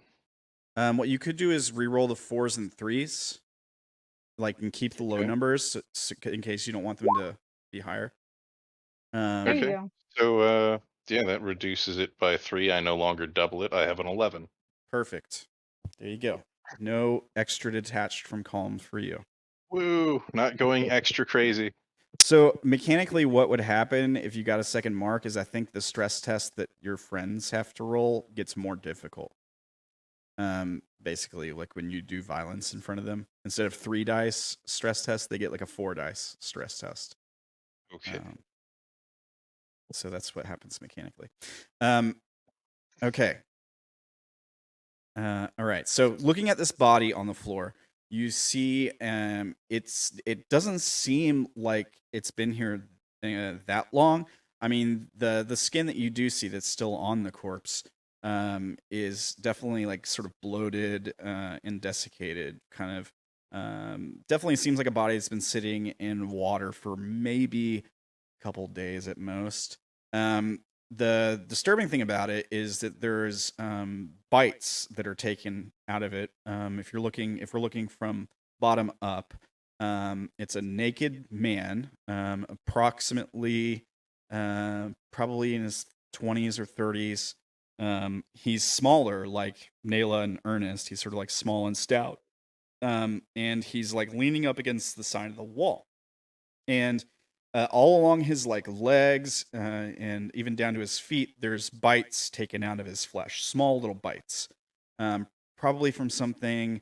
I mean, you can investigate to see, but they're sort of smallish bites. And then there's some on the torso as well, and along the arms. A good bit of the skin is still there, and there's probably blood like all around him as well. Then when you get up to the face is when things really start to get disturbing. The where his face would be is essentially been shredded to bone, and so like it's like his face has been sort of torn off, and you can see the back of his head.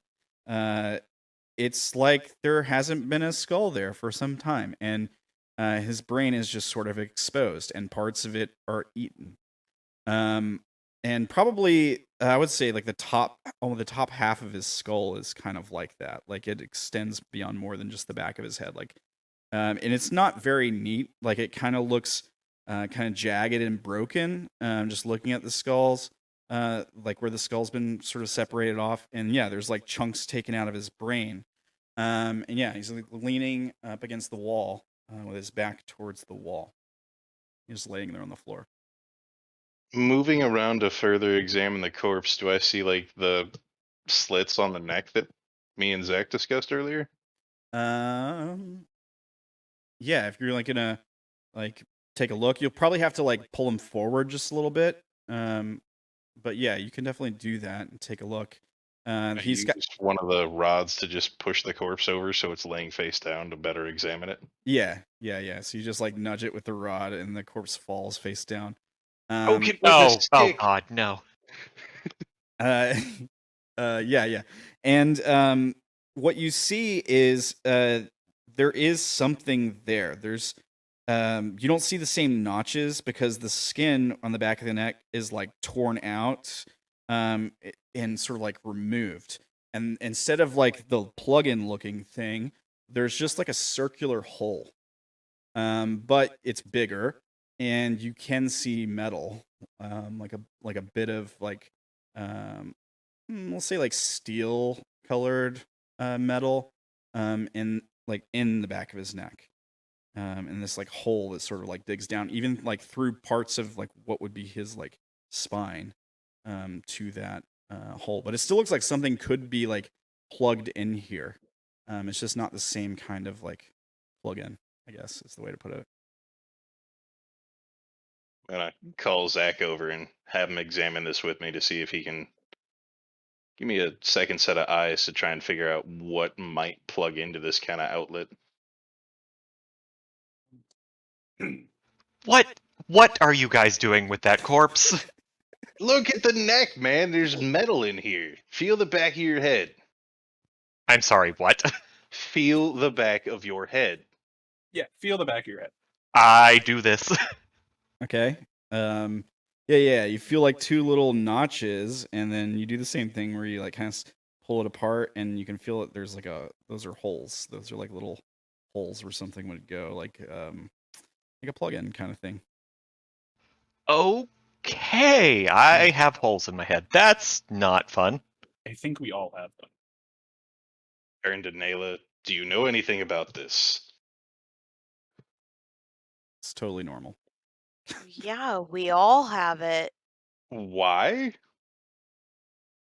Why wouldn't you? It's not normal. People don't normally have metal in the base of their brainstem like that. That's Naela, weird. it's a vagabond thing. Vagabonds have them. Every Right. single vagabond has one. I Okay. have one. Ernest has one. All of you have one. For what purpose, though? We woke up in pods. How else do you think they probably messed with our neurals? Ew, that's gross. I don't like the idea of somebody being able to connect something to my brain in a situation where I'm helpless. I mean, you don't Nerves are What do just you like think that that's nerves what we've inside of your experienced robot. before? What do you think the Inky Covenant does? The what now? Does that name sound? Silas and his gang. Does that name sound familiar Oh. to you, Dank? Yes. Make a roll. Just normal? Yeah, just normal roll. If you got something that'll help you like remember, or that you think would apply to this, I'll hear you out. Violence. Well, He's not wrong. he's not wrong because Silas was an extremely violent guy. I'll allow it. You said quick and easy. Yeah. Yeah, you recognize the name for sure. And more than that, like you get a flash of that. It's not quite a memory. It's just like a quick glimpse at that business card he handed you with the logo on it. You see that image, and you feel like you don't quite remember like all the details, but the feeling that was invoked by what Silas told you about the Inky Covenant is definitely there. It's still there. So, like, the hunt for truth and all that good stuff that Yeah. kind of resonated with my character. Yeah, it's subterfuge and like government cover up kind of feeling, like hidden secrets, all that stuff. Yeah, for sure. I'm going to keep the positive aspects of this memory that I would consider to myself. Okay. I'm going to try to school my expression to act like I didn't connect any of the dots there. Any chance I could try and Absolutely. read that? Absolutely. Yeah. You got skills that'll give you a bonus to that, don't you? I got skills to pay the bills. Okay. Yeah. I don't. You can make a normal roll at least. And Attention to detail, nonverbal communication, and intuition. yeah, hang on. Before you guys start rolling, I just feel like I should give Dank an opportunity to roll to see how well he can play it off. So what I'm Definitely. going to do is we're going to do it as a contested roll. So I'm going to have Yeah. Dank. I'm gonna toss my +2 to physical activities on that. Physical. I am activity? controlling my facial expression. I mean, that's very broad. It is. You let me put it down, man. Maybe I should have. Well, it's too late. I can't retcon you now. You're too strong. All right. I'll hear you out, but I've got my eye on you. Fair. All right. So that means I could be more lenient with you guys too, if you think you might have something that might apply to give you a bonus here. I know Derrin does. Probably a couple things. What about you, Naela? I believe I have +3. Okay.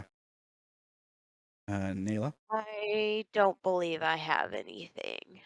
Okay. Well, you can still try with like a 3d4 roll on a contested check. Just in case. You might roll all 4s and he rolls all 1s. You don't know. All right. So, roll it out, guys. Let's see how this goes. Oh, benevolent dice gods. Dank gets a 15. Dang Derrin gets a 12. I'll spend an influence to reroll my 1s. Okay. I'll just keep it. I don't care. Okay. All right. So you turn the 1s to a 4 and a 3. So it increased by 3, 5, which would bring it up to a 17. Is that right? Ooh. Yeah, that should be. I'll burn an influence point to re-roll my 1. Okay. All right. So you need a 3 or better to. Okay. Wah, yeah, wah.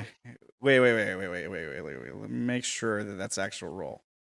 It looks like it is. Hang on. It doesn't just automatically. Yeah. Okay. I'm just making sure it didn't automatically give you a 4. I've seen that. I've seen it happen in other games where people were like, "Oh, you want me to roll a d20," and they just push like d20, and it looks like it rolls a d20, but it just automatically goes to 20 whenever you do that. I don't know. I just I have am to check. blessed by the dice gods. Yeah. There's a way to do that. I don't know exactly how it is, but okay. So it looks like you beat him, but just barely. Yeah, I got an 18 now to his 17. Yeah. So yeah, I mean, you try to give a read on him. I mean, Naela, you definitely don't pick up anything weird. And yeah, he beats you, Derrin. So yeah, you don't detect anything out of the ordinary there. You successfully play it off.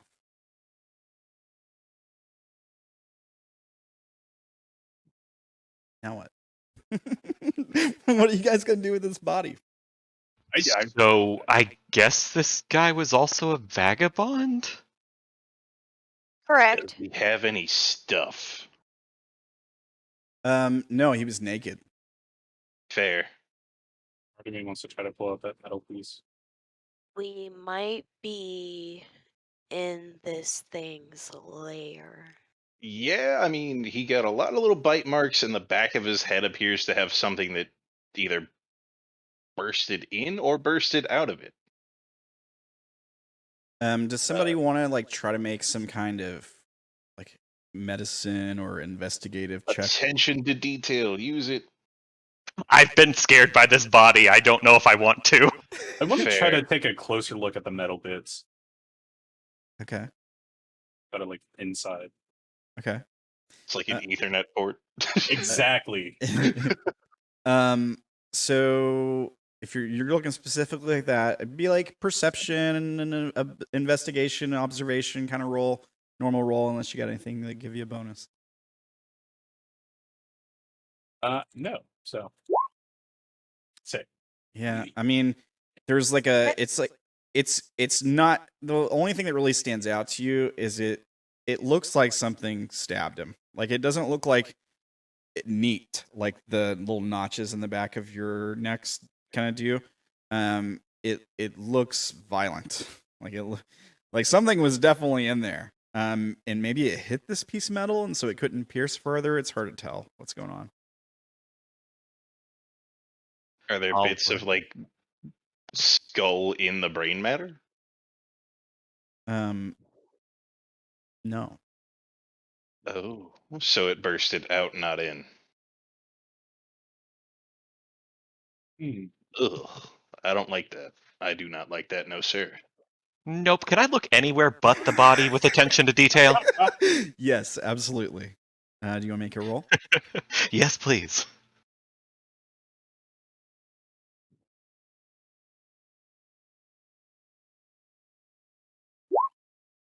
Okay. Okay, cool. Let's get the topic off the body. Yeah. Fantastic. So here's what happens. Like you're trying to avoid looking at. You're looking around the corridor at the dirty, disgusting walls, the wetness on the floor, and you're looking at the wetness on the floor, and you see like the blue light shining from above, the kind of singular dim light that's maybe it's like flickering slightly, and you see something move in the reflection of the water. And you look up because it seems to be coming from the ceiling, and you see that massive sort of like dangling cables from the ceiling, and you see one of the cables twitch like slightly. And nobody was like near that to touch it. No. Not to freak everybody out, but I think it's in the cables above us. Dank slowly backs off and raises his guitar. Yeah.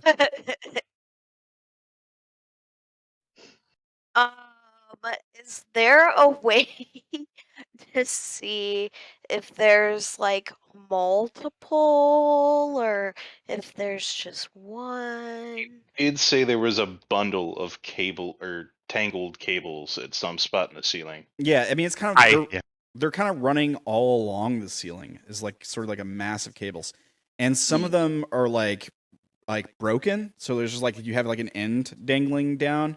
The one that moved was like that. Like it looked like a broken cable, and just part of it's kind of dangling down, and it just sort of like swayed back and forth really quickly. I do point to it, specifically. Yeah. And there's other ones like that sort of around. Are they also moving? No. He just saw this one move for a second, and then as soon as he noticed it, it stopped, and none of them are moving. Okay. Yeah, you don't hear like any creature growls. Nothing leaps out of the cables and attacks you. As you guys I promise I'm not crazy. Would I be able to like try and peek and see if I can see through their eyes? Is that a thing? Well, there is a way for you to see through like if it's like a creature's eyes. Let's take a look at your habitat. I tried to look it up again, but it's not allowing me to find it. Oh, really? So it's in your habitat page, and I believe it's a special role. I sent you a copy of it, but it's fine. I can take a look at it right now. There we go. The wild. Okay, so are you trying to do your synapse? Is that what you're doing? Yeah. Okay, so synapse. Vagabonds decide when to establish a connection with the Leviathan. What happens once the link is in place, however, is up to the mother to determine. Synapse is the process under which the Leviathan exerts control over all living beings, but this can be ambiguous in the case of vagabonds. Humans are harder to control, and the connection is prone to fail in interesting ways. When the vagabond wishes to enter Synapse, they must make a special roll of 3 dice and check how many 4s they rolled. That's the number of faculties they get to keep. The Leviathan takes control with the vagabond retaining the chosen faculties below, either speech, motor, or senses. So you can basically make a roll, and you can decide based on how many 4s, which faculties you keep control over. The Leviathan takes the rest.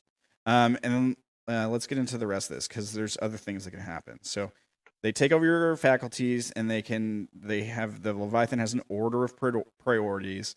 They can try to preserve your life. That's usually the number one thing they do, is try to keep you alive. If they find themselves in a sticky situation, it'll strive to see you coming out unscathed. To this end, the Vagabond might experience changes that are not under their control in normal circumstances. For example, the Leviathan can regulate your body temperature to make you look like a corpse.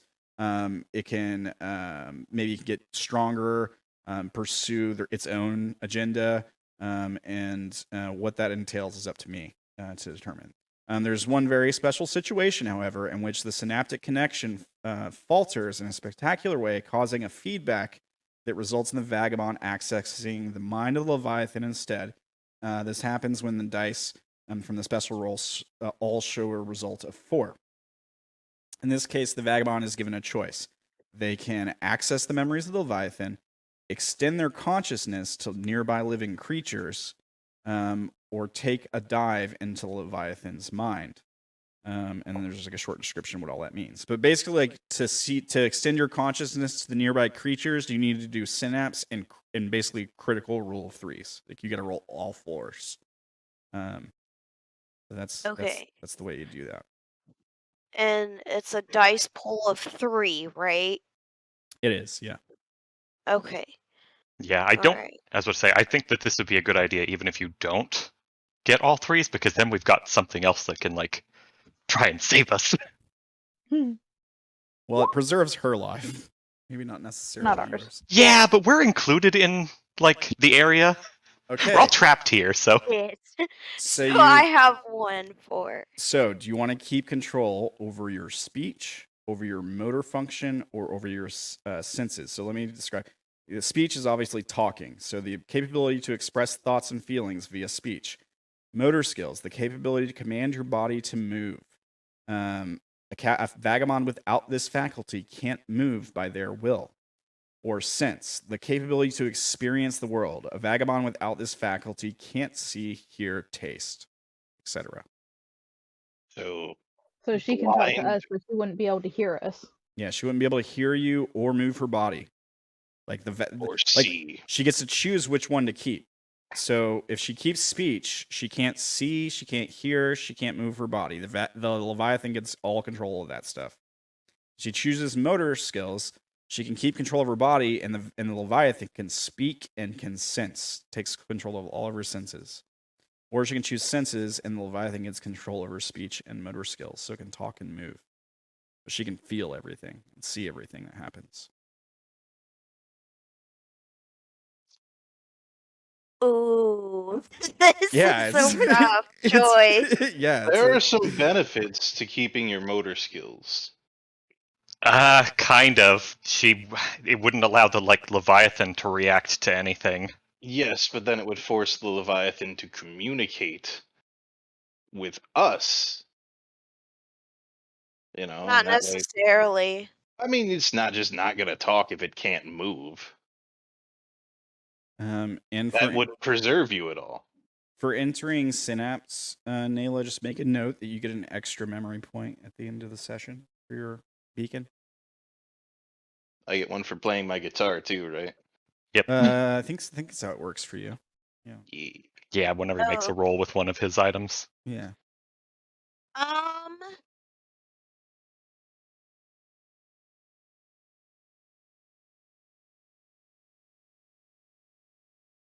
I'm about to say sense, so that way I can see and hear things. And you'll be able to remember it later. Yeah. I think That that's a is good very one. valid. Yeah. Because I know for a fact that I want the Leviathan to have the motor. Okay. So you're gonna hold on to senses and let the Leviathan take over speech and motor skills? Yeah, well, let's see what she can do with that. Okay.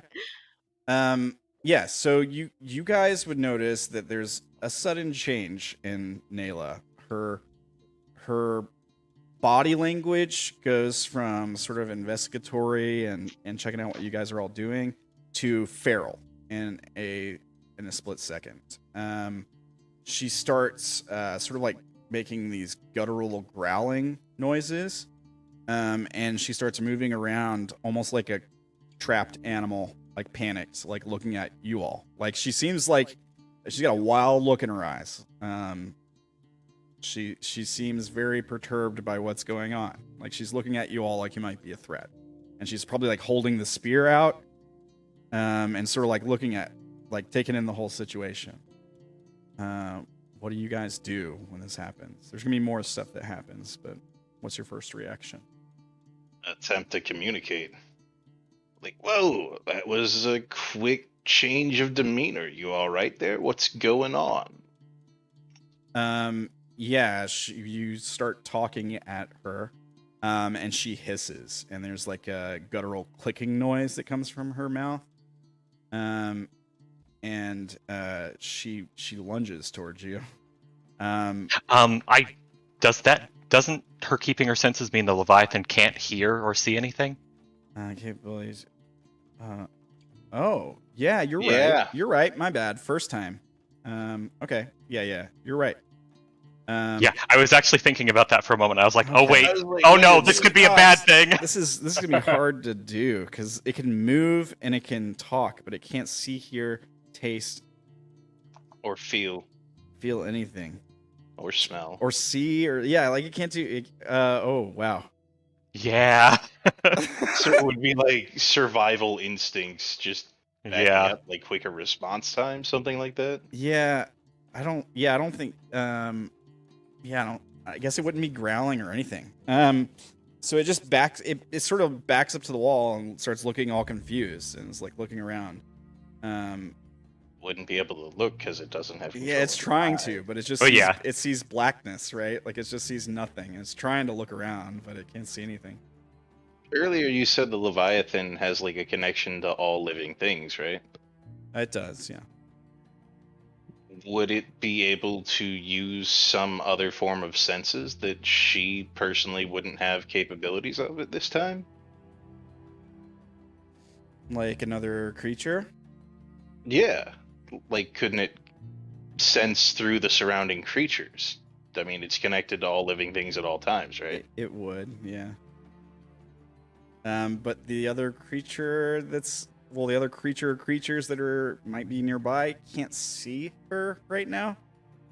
They're kind of blocked by cables, tangled massive cables. So I guess what would happen is, she like stumbles back and bumps into the wall and starts, and then, oh man. Some of the dangling cables that are dangling from the ceiling spark a couple times loud, like they shoot sparks down that rain down to the floor. And you hear like a guttural growl come from her, and she's just got this confused look on her face. She starts to like breathe a lot heavier, and yeah, she like bumps into the wall. Can't see where she's going, and the sparking cables, they keep happening, and yeah, she can't hear it or see it or anything. I mean, I'm definitely going to be alarmed by the sparking cables because that seems like a more immediate threat than what's going on with her. How long does this last?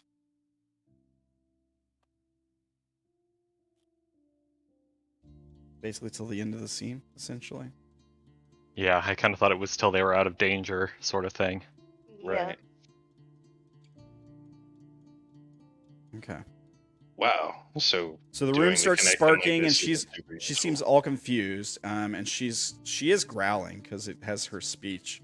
So she's growling and making clicking noises, but she won't be able to respond to anything you say or see or hear anything. She like backs up and bumps into the wall, and starts like reaching her limbs out, trying to feel, but can't really feel either. She can move but can't feel. That's gotta be a weird sensation. As that's like the sparking starts to go on, what are you guys doing? I'm gonna give you a second to do something. Getting into a combat stance with my guitar. Are you about to attack Naela, or I'm more focused on the sparking ceiling. Yeah. Okay. What about the rest of you? I'm doing the same thing. I'm getting ready. I've fully backed away from the body. Okay. Yeah. The I'm body getting doesn't ready do with my anything. oar. Yeah, your oar. Okay. All right. Anybody else want to do anything? I want to Okay. go over and gently touch her hand. Uh, To Naela. yeah. Sounds like a good way to get slapped and/or clawed. yeah. Okay. So, Well, how I do mean, you? as far as I'm concerned, a teammate is freaking out. Yeah. How do you do it? Do you just like grab her hand to like hold her hand, or you like pull No, her? it's like gently like tap her palm with the tips of my fingers. Okay. Yeah. You go over to her, and she seems like she can't see you. So you tap her palm, and we see her hand move slightly, and she jumps and kind of like pushes herself back away from you. And she still looks like she's trying to look around, but it's like you can tell that she can't see anything because she's looking in the wrong direction or what have you. The cables that are sparking pull up into the ceiling really quickly, and they stop to spark. And then you probably would see some of the cables in the ceiling moving as they start to like some of them shake back and forth. There's something in the ceiling that's moving towards Naela. Is there like an opening above her where something could drop down? I mean, it could drop through the cables if it's climbing in this massive like tangled cables. Okay. So if I see something heading in that direction, I too am going to head in that direction, guitar raised like a club, ready to knock the crap out of something. Yeah. Okay. All right. Yeah. So you're sitting there like trying to reach out to her, Cassie, and she like starts and like backs away from you. Maybe she swings one of her limbs out because all she knows is like something moved her hand. She doesn't know. She didn't feel what it was, but she felt her hand get moved. Well, the Leviathan did. If she swings out, as long as it's not clear that she's like trying to attack me, I let her hand hit me. Not your choice. Well, I mean, you know, like how I mean, if it's like somebody like swinging their hands out, like when they're in the dark trying to feel stuff and they can't see anything, kind of thing. Yeah. Oh, okay. But I'm also like crouched down too, so it's not like she's hit my leg; she'd like hit my shoulder or something. Fair enough. Yeah. So her hand like hits the side of your body and kind of stops, and then it wouldn't really feel it. It just feels that it hits something, like its hand stopped moving, right? So it wouldn't feel like what your body felt like. So it swings out in that direction again, and then something leaps out of the ceiling towards Naela. I think Dank is probably ready for it. So are you gonna take a swing as soon as this thing emerges? Yep. As soon as it starts to descend, I'm gonna clobber it with the guitar. All right. So here's While that's going on, can I just kind of want to be kind of further away from all of this to kind of get a better like. I want to like see what's going on. Yeah. So that because I don't know if I can do like physical stuff at the moment because I'm so tired. So I'm like I'm gonna call out like. I'm gonna call out things that are going on and maybe people should pay attention to. Okay. He's going to tactically oversee the combat. At the moment, yeah. Yeah. Okay. There we go. So we see this thing leap out of the ceiling to land on Naela, and it's probably the size of like a spider monkey, kind of. The tail is pretty long. I think the description says it's like 80 centimeters total. What's that in freedom units? Yeah. Units. So you see the tail looks just like a cable, and on the end of the tail it's like sparking as it leaps out of the ceiling to land on Naela. Your first reaction is to swing at it, so take a attack on it. Be about 31.5 inches. No. I'm gonna re-roll that. It'd be contested roll. Oh, okay. So 13. 13. Now you're re-rolling, right? yeah, a little bit better. Okay, 14. All right, now here's what happens. You're swinging at this thing at the same time. The creature is gonna attack back at you or try to dodge and attack you. Also, Naela is going to attack you, because the Leviathan is seeing through this creature's eyes. It's not attacking her. It's jumping down on her to like see what's going on. And now it's basically Naela's helping this thing attack you. Aw, damn it. So Oh, it's no. it's gonna get a plus 1 die because it's being helped by Naela as they both sort of strike out at you. You're focusing on the creature, so if you beat it, you're gonna be damaging the creature, not Naela's body. That's how I'm gonna kind of look at it. Okay. But here's the total on that. 18. Okay. Jesus fucking Christ. Re-roll those 4s. Reroll the 4s. Also, there's a There's a wait. You're five. rolling You've got a d6s. 5 in there. Oh, that's my bad. That's my bad. You're right. Right. It should be. Oh, D6. yeah. Ah! Gosh. So maybe just re-roll the 5 and the 2 4s, Okay. Okay. or the Re- thing. Yeah. I just reroll the whole thing. So you can make me reroll the 4, the 3s, whatever you want. Yeah, just the 4. Just the 4. Okay. Well, if he only does a 4, it doesn't matter what he scores, he still beats Dank. Brings it to a 2. No, No, So- now he. Wait, right? beats me by 1. Oh, right? okay. I beat him by 1. So I'm gonna spend an influence to reroll one of the 3s. reroll one of the 3s. Okay. Brings it down by another 2. That So they means I tie. succeed. Okay. Well, now y'all are tied. Well, no, if it brought it down by 2 and he was beating me by 1, I'd be beating it by 1, right? Exactly. Yeah. Yeah. Oh. Yeah. So, the thing lands on her shoulder. It rears up and hisses at you as the tail flicks up over its head, kind of like a scorpion, and starts sparking. And you swing at it, and it's like lunging at you with its mouth open. There's like all these sharp teeth. And yeah, you clock it in the air and send it flying. It hits the wall. There's like a yipe that comes out of it, kind of like a small dog. And it like slams into the wall and then slides down the wall, hits the floor. You took it down by 1 body step, so it would now be wounded. As it like it's one of its legs is kind of badly battered, and it starts to try to get its footing. But one leg slips out from under it, falls back down. It finally gets its bearing and stands back up. But it's like kind of like limping, right? And its body language is like trying to hide that injury. So it's like it bears back at you, just like the picture on the floor. It doesn't move towards you, but it's like hisses at you. I'm going to step slightly in front of Naela and adopt a defensive position. Yeah, Naela tries to move towards this thing. And then I hate to say it, but he just did violence. Do we have to pass checks now? You do, yeah. It's a stress test, 3d4, in response to violence for you guys. Here's the DC. Make a contested check, please.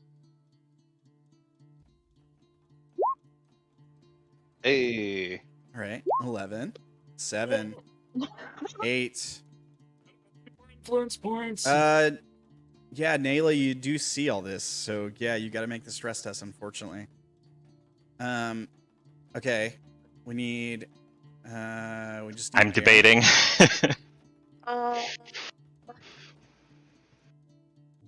I'm gonna use an influence point to try to re-roll one of the 2s. Okay. So what would I be rolling now? A D4. So the 2 Oh no! 2 becomes a 1, so it goes lower to 7. Same We're outcome. doing it again. Okay, you gonna do it again? All right. Yeah. Reroll the 1. back to a 4. There you go. So it brings 7 up to a 10. A 10. So meets it. So you're locked. I think on a tie, nothing happens. Yeah. On a stress test. Tie cancels out. Yeah. Oh, I'm actually going to use 2 memory points to do a +1 memory. Okay, so you're gonna write a new memory, and it's gonna have something to do with stress tests in response to violence. So what is it that? What's the memory? Are you able to describe it, or you want to do it later? Well, okay, so I had one previously that I did as a negative memory to response to violence, and that was basically as I was like fleeing the scene of a crime, me and like a partner were kind of having to like jump from building to building. Yeah. And my partner missed, and like seeing them like splat on the ground was Oh. not great. Spin it as a positive memory. You get to keep all the loot now. Well, that I was gonna do it later, like in my career of like having somebody get like shot as we're running, and basically kind of saving them from that. Yeah. Okay. So like it's like that memory, but this time you're able to save the person. Okay. Cool. Yeah. And so you automatically succeed. You get the positive memory. You're good. So our failures here looks like Naela's fine. Zack, you just go down 1 mind step. Does it put you at stressed? Yes. All right. So you're defensively trying to protect Naela. Naela is going to try to she's not going to attack you, but she's going to try to push you out of the way as she tries to approach this thing. She can't see you. This is hard to Kind of do. look at her like she's crazy. Ask well, her she- what is fine. going on. I am can going to see, but stand- the Leviathan can't. Yeah, that's right. Yeah. Well, it can see through the creature's eyes. So it's like it's moving your body, but it's seeing from the perspective of this creature. Oh, so it's like those weird mirrored controls. Yeah. So it's like I guess it would be having a hard time with that. You're I am asking gonna her get what's going on. She can't between- talk. Well, she I'm can gonna talk, get but she can't. between Go ahead. Sorry. Dank. I'm gonna get Cassidy's gonna get between Dank and the creature. Like she's not gonna get close enough to the creature to attack her, but Yeah. she's definitely gonna keep Dank from swinging at it. Okay.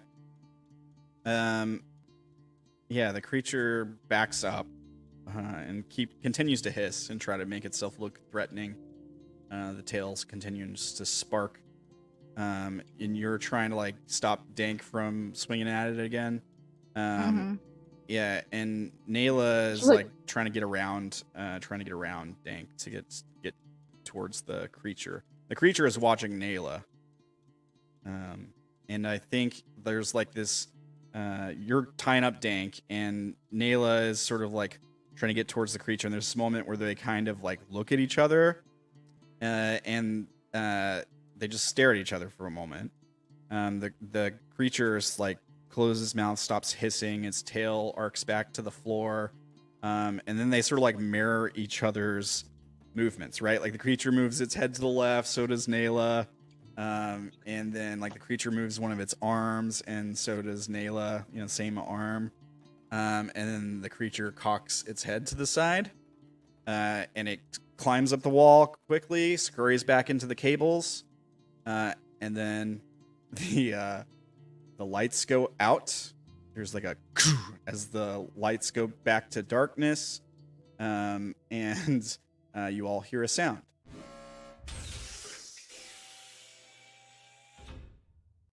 As the doors in the corridor open, Naela, you come back to your body. You regain control of your body. And yeah, you remember everything that just happened. It was a little confusing and weird. Yeah. Okay.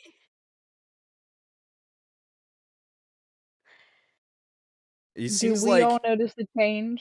Yeah. You guys have noticed that she suddenly seems like she can see again. She stops kind of stumbling around, and being sort of what's the word I'm looking for?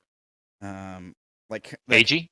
Yeah, cagey and sort of like confused and wild and sort of feral looking. She regains control of her body. Naela, you kind of get the feeling that from like what you can remember, you got sort of worked out permission to pass from these creatures. Like, you kind of get a little bit of information of how they work. They use the cables to lure in prey. They make themselves look like a cable, and then they lure in like to lure in prey. And you guys have kind of scared them. But there was some kind of communication between the Leviathan while it's in your body, and this thing, and you've been given permission to get through here without them messing with you. So after she kind of, gets out of her little feral stance, she kind of stands up straight, rolls her shoulders, and is like, all right, let's go.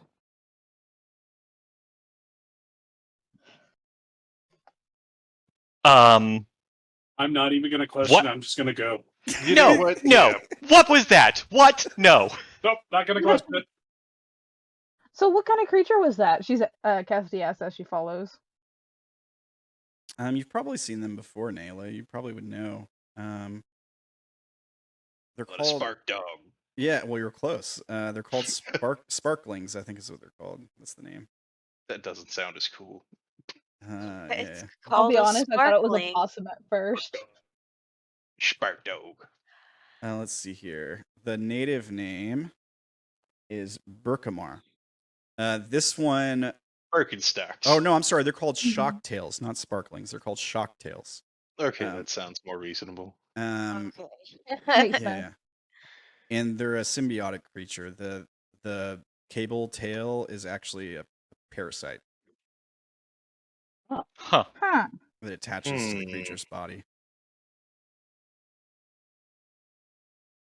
It's like a parasitic worm kind of deal. Yeah. There's a Giant butt worm.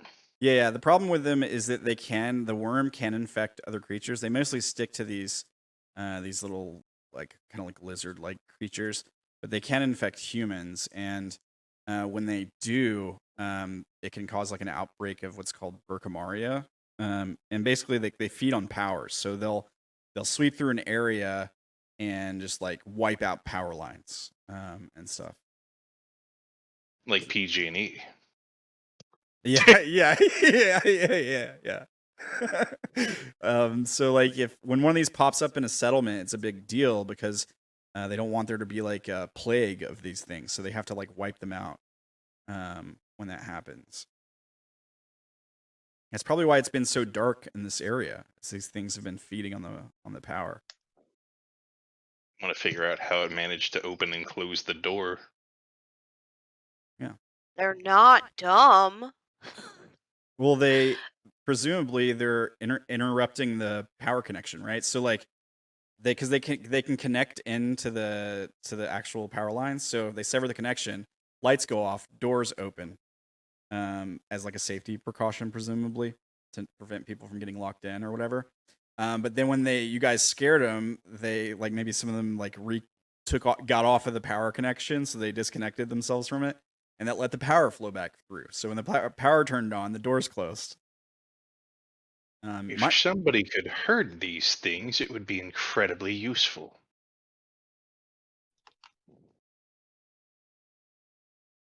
Don't look at me like that. Are we seriously not going to like... Is this a thing? Am I the only one that's wondering? I will answer your questions later. But right now, let's take the passage through while we have it. Okay, as long as there are answers. Yeah, let's go. Space Australia has Pokemon. Yeah, Pokemon. It's basically a Pikachu, right? This is just like a not anime version. Grim Dark Pikachu. I guess that's probably the reason none of us had to do response to unknown. Yeah. I mean, it wasn't that crazy of a creature, and plus, I feel like I gave you enough stress tests. I didn't want to overwhelm. Some of you guys failed, so I didn't want to overwhelm you guys too much with the stress tests. Speaking It's of new not scene, trying to completely kill us just yet. Yes, in scene. So, if you are, -1 in your tracks, they will recover 1 step. That goes with body track too, as long as you're not beaten yet, or whatever it is, like the second one. Down. wounded. Yeah, wounded. That's it. Yeah. Okay. So yeah, the doors open back up, and you guys continue into the darkness. You just keep going, like, oh, that was crazy. There's a dead body. We still don't really know what happened with that. Let's Don't just care. Need food. yeah. Let's just get out of here. I looked for things. I found bad things. I'm not looking again. yeah. Somebody else's turn to look. Pretty much. All right. So you guys continue into the darkness. Your lantern, your blue lantern, sort of guiding the way. And the corridor is dark again. And you probably continue on for quite a while through this corridor without really seeing much of anything. I mean, there's plenty of cables just sort of laying on the ground. Don't really know what they run to. Probably bits of broken metal off the walls that have rusted, or just dirt and water that is leaked in here from above. There might be a couple places where there's water dripping down. And I would say after a couple minutes, you're past the cable area, so the ceiling becomes more of this just metal riveted ceiling that we see in the image here. But yeah, Could I have been looking for anything extraordinary as we were going? Sure. What kind of stuff are you looking for? Mostly resources, I guess, since doesn't seem to be a whole lot there as far as resources other than just metal. Yeah, I mean, there might be bits on the walls and stuff where maybe it's a piece of machinery that's not turned on.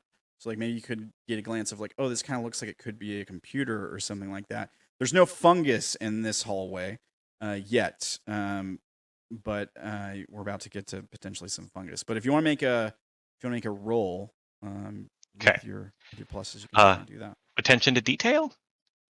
Sure. Yeah. Oh yeah, I'll allow it. Can I help him? Absolutely. Another +1 for help. Cool. Okay, success. So yeah, between you looking at all the nooks and sort of crevices and seams on the wall, this is all machinery, so you're just looking for stuff that you can use. And Cassidy helping you. She's a little bit more experienced with computers and stuff like that. You do identify what looks like a part of the wall it seems like it could pull out. There's a seam on either side and one over the top. It's probably about the size of a 36-inch flat screen TV. But it's not, there's no screen. It's just metal. And it's got a seam on either side, and there's probably a little handle on the bottom that you guys kind of identify, or you could potentially pull this section of the wall out. Interesting. Could I hook it with the pipe that I have and open it that way? Yeah, try to pry it open. Yeah. Absolutely. Go for it. Mostly to kind of stay a distance so that if anything jumps out from it. Yeah, makes sense. Yeah, so I don't think you need to make a roll for it. It's probably easy enough to do. So you can wedge the tip of the sharpened pipe in there and sort of pry it open. You take a step back as it sort of opens kind of like a drawer at first, and then it just falls off the wall. And underneath, you do see bits of turning gears, and machinery, and probably what looks like it could be really crystals, high tech computer interface chips and stuff like that. And there's nothing moving. There's nothing lit up. It seems whatever this stuff is, it seems to be inactive. But if you can get somebody take some of these parts out, you might be able to repurpose them for something. Well, Cassidy, you've got this.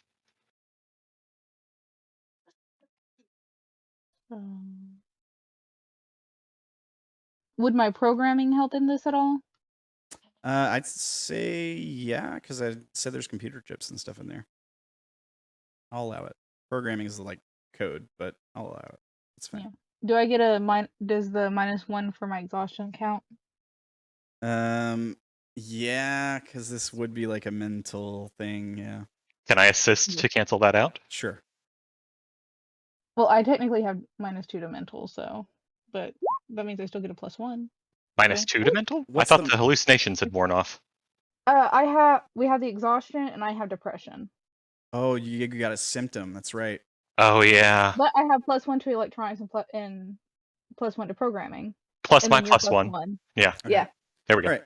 So yeah, you succeed. I mean, it takes you a couple minutes, but you're able to find a couple parts in here that you guys could use. They're working. They're pretty much for the most part undamaged. So bits of like computer chips and like gear work machinery, like actual parts and stuff. It's up to you guys what you want these to be usable for.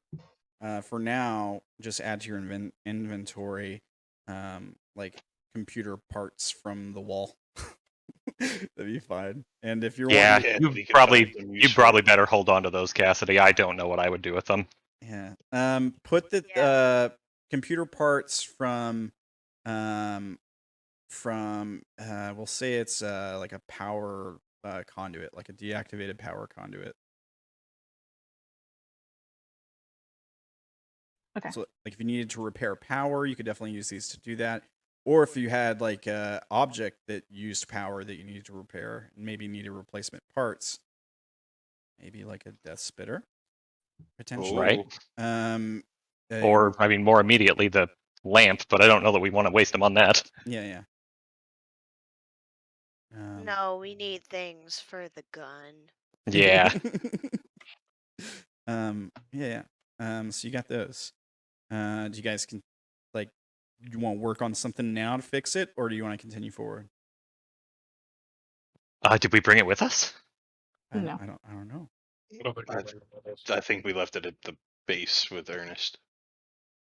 Did we bring what with us? The death spitter? Death spitter. Yeah, because we said we were gonna put that on the back burner. Yeah, Yeah. we're gonna come back to that after we'd gotten food. Yeah. Yeah. So I guess we Grub continue first, moving for then now. ethics. We just didn't expect to find parts that could help it along the way. Oh yeah. Oh well. Well, 2 successful rolls. So yeah, I mean, you guys did good there. You found some stuff you could use. Now you could use it for a variety of different things. If you wanted to repair some of the issues they're having at the shelter, you could definitely do that as well. Yeah. But yeah, you got these parts. So you guys gonna keep walking into the dark? I don't Okay. see why not. We haven't found food yet. Yep. Okay. So go ahead. Would Naela have told us about like they could have like they feed off the power and the Telby and the parasite and everything? I don't know, Naela, would you have told them? Yeah, she would have relayed that to you. So I have a question. When you went feral, it seemed like it didn't see you as a threat, almost. Naela? That's correct. And the outpost that we gotta try to get around is probably majority of the reason why this place is as bad as it is, right? Essentially. Why don't you try to stick the spark tail things on them?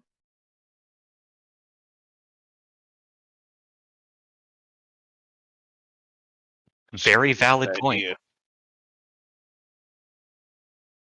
I imagine it would be I mean- akin to hurting some sort of. God, I wouldn't have any memories. I can't use any funny references. This sucks. But I I mean, they would hurting get to cats eat. is Hurting a cats. yeah. Well, They would get to eat. They wouldn't really be persecuted for it, at least not from this area. Would make a lot of people's lives a lot better. It sounds like. yeah. I mean, if you need my help here, Naela, this question. It's really rare that you're, because you got to roll like a critical success. It's really rare you're able to exert control over animals like other creatures. But it's a good idea. Like if you could manage to do it. Out of character, we could try to dump a bunch of influence points into the rolls until you You get a roll can't of affect 3. special rolls. Well, Ah, Yeah. damn it. maybe even not that she does the all fours, but maybe if it's just to a point where we can Establish understand the Leviathan communication. So it would pretty Yeah. much have to be all fours. to work. Yeah. Yeah, because that was kind of a out of character. That was definitely a like niche scenario. Yeah. Like so I Wait, got wait, wait. 1 4. I had to pick and choose which one I wanted to keep. The Yeah. rest was under the Leviathan's control. Now, if I were to get 3 4s, I get to keep all my senses, all my motors, and all my speeches, and I can choose to like influence the Leviathan if I wanted to, or see through another creature's eyes and things like that. How far is the outpost from our current location? Well, it's in the opposite direction that you guys went. But well, you can take a look at the map here, I suppose. Because if we were able to cut off the power that they're currently feeding on here, they'd have to go somewhere else. But we also run the It's risk true. of shutting down the power for the Sorrows. This Yeah. is also true. Yeah. Yeah. It could have drastic effects on everyone else in the area. So on the map here, I've circled the area that you guys started in. So that's somewhere around that area is where the shelter was, close to the hidden waterways. I would say you guys have gone in this direction. So you're probably in one of these hallways, one of these little lines here. These are all like corridors, right? Okay. You can zoom in really far on this. Let me just put a line there for now. Let me get rid of that squiggles, and just put like a line. I'm gonna say you guys came out in this area and found a corridor that went back this way. Maybe that line that goes around and arcs to the right. The outpost. Here, let me change color. We'll do pink. The outpost is probably Myrna is not actually in the Umbra for one thing. There's like parts of it that are flooded are in the Umbra, but not the actual like vault. The outpost is probably right around this area, I want to say. So we're quite a distance from there. Quite a distance, yeah. There's probably like Yeah. other people between you guys and the outpost. Like I think Naela and Ernest got a place as secluded as they reasonably could. Like they're trying to get away from people. Right. And so just, you know, that be a thing. But yeah, the outpost is probably somewhere around that direction. And one of the biggest problems with the Sorrows is the outpost serves as like a sort of choke point for it, where like any supplies that go to the Sorrows need to go through the outpost, and that's why they depend on the people that run the outpost so much for their stuff that keep them alive, the batteries they need, the different equipment they need, and so they got to keep making sure that they pay their fair share in crops, harvested fungus, what have you, whatever they have to trade.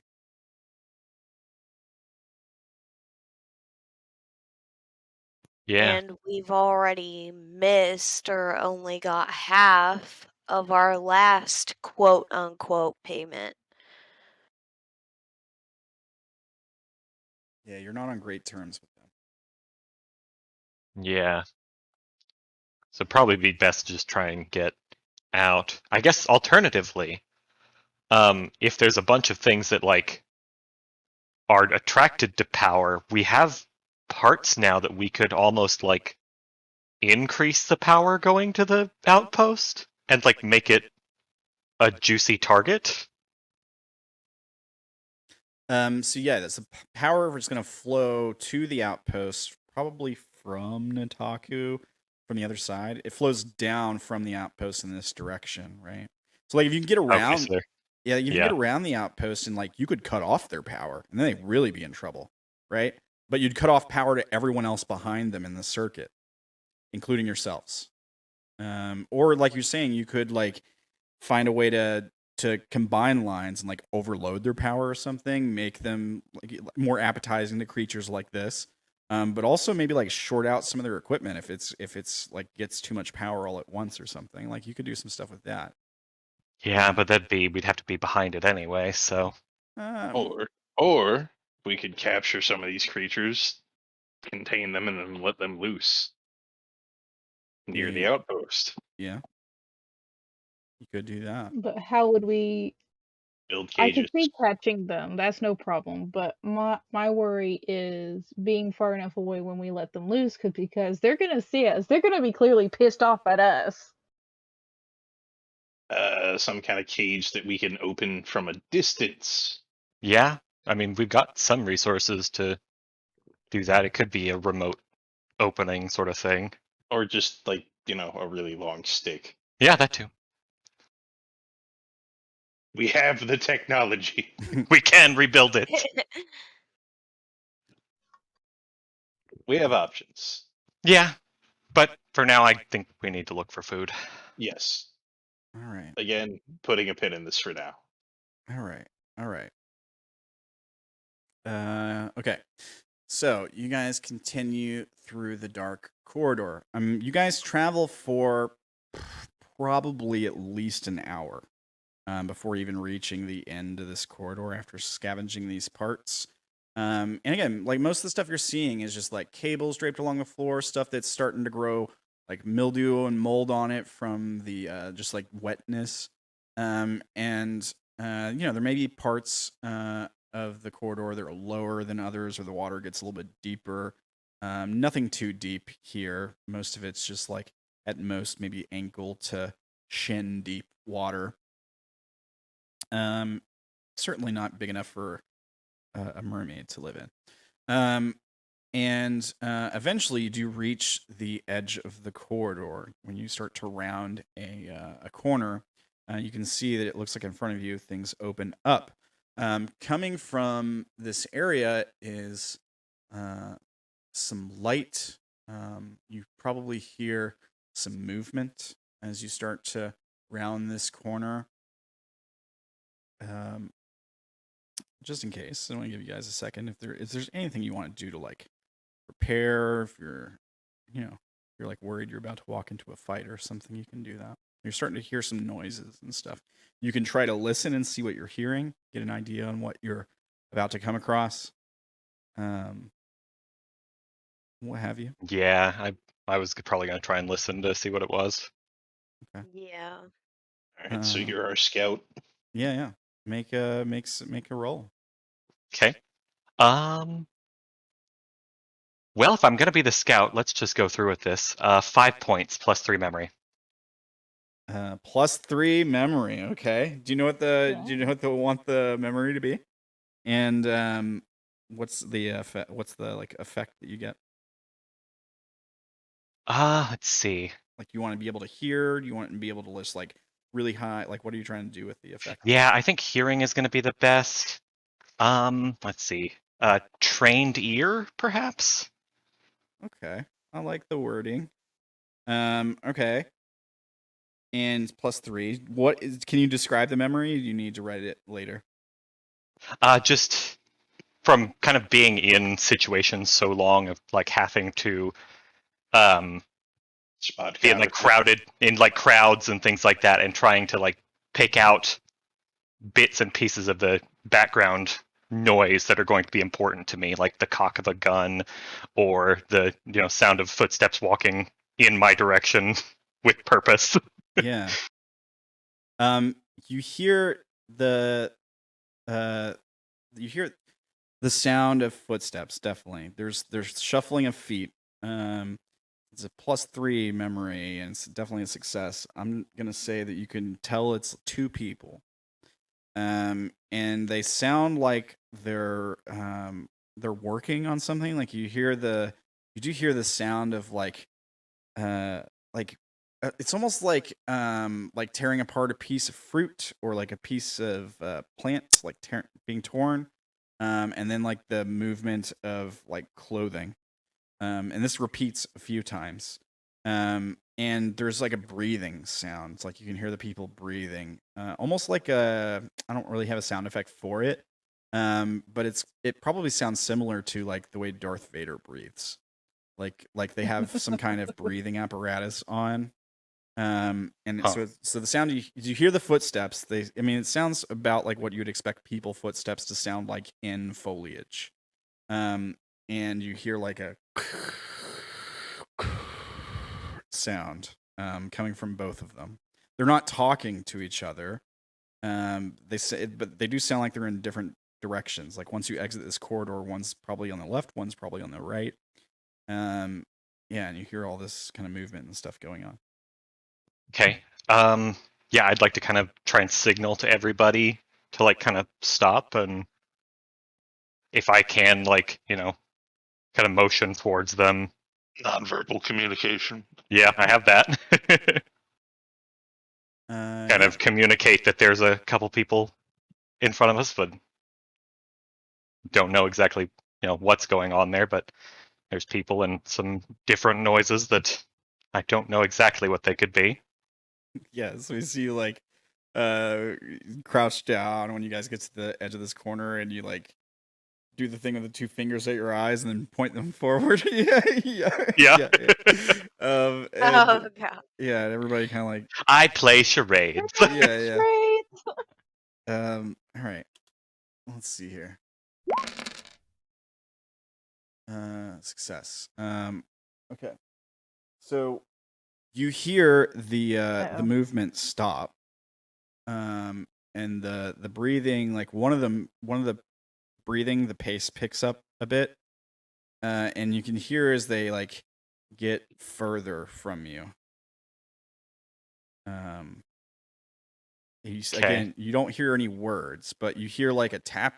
So you hear the movement stops for a second, like the sound of them walking, and then one of them starts breathing more heavily, and then there's like a tap sound, like that, and then both of their breathing starts to move further away from you, and you hear them walking again as they move away from where you guys are. They don't go far enough where you don't hear the breathing anymore. They go to like, it sounds like they get about the volume of their breathing halves in intensity and then ceases. So they stopped whatever they stopped moving. I'm very tempted to like imitate the tapping, but I don't think that would be a great idea. No. Yeah, one of them, their breathing is like that now. Like sounds like somebody's not supposed to be here. That or they think we're an animal. Could I gesture? Naela, can I like gesture towards you and like point towards your light? Bravo 6 going dark. Actually, I was thinking the opposite. Fair enough. Shine it at them? I was going to like shine it like around the corner and like see what their reaction is. Is that what you want to do? Put it on the end of your stick if you do that. Oh god. Oh yeah, just like Don't put your hand stick out there. it. Yeah, Put definitely not doing that. Yeah. Put it on the pipe and like dangle it around the corner. See if they shoot it or something. Yeah, like the old Russian sniper trick. Yeah. Okay. It's like, do they see what we're doing here? Yeah. While they're doing that, I'm also going to stand by the corner, guitar ready, going to cover anything that comes by. You're just please don't. By the end of it, that poor guitar is going to be, by the end of this campaign, that poor guitar is going to be a mangled wreck. And we're all going to be insane. It's made out of an alloy of platinum and osmium, so I highly doubt anything's going to have a hardness hard enough for it to dent. Yeah, it's just gonna dent everyone else and our sanities.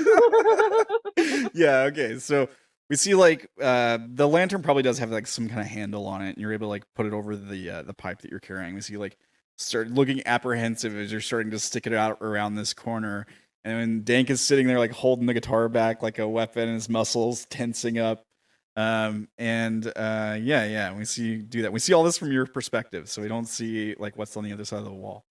And then we cut to the other side of the corridor where you're just seeing like this dark corridor. And in this room, there's sort of like bits of blue light kind of dotted throughout the room as the camera sort of like pans out. And as the camera pans out, we do see like human figures. There's two of them, and they're wearing clothing. We're looking at them from behind. And the camera starts like circle around them, and we can see that they're both wearing like what looks sort of like gas masks, I guess is the best way to describe it.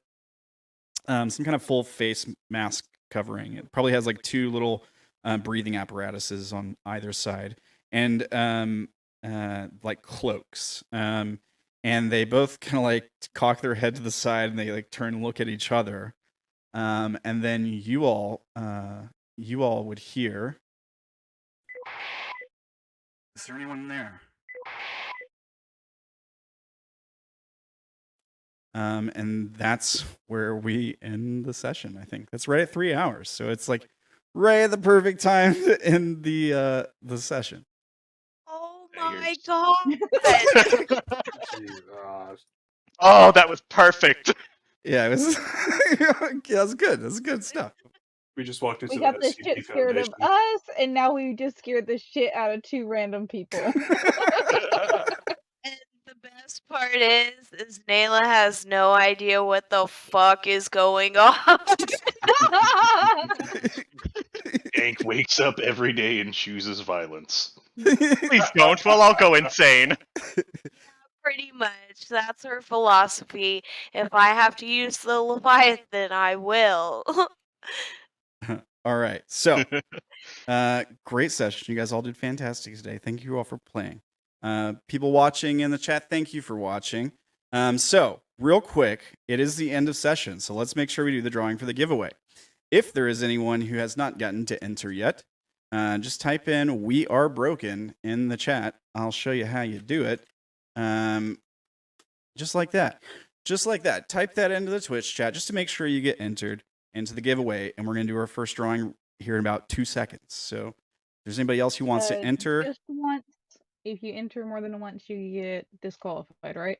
Yeah, well, it would disqualify. Yeah, if you've already entered, don't enter again. But just in case people weren't here earlier or something like that. We got a few entries, so I'll give you like 10, 15 seconds, just in case there's anybody else who still wants to enter, and then we'll just do our first drawing right now. So what do you guys think about the gas mask guys? Do you think they're good? Like, they're probably good guys, right? Like, They're friendly. They've got gas masks. Talk.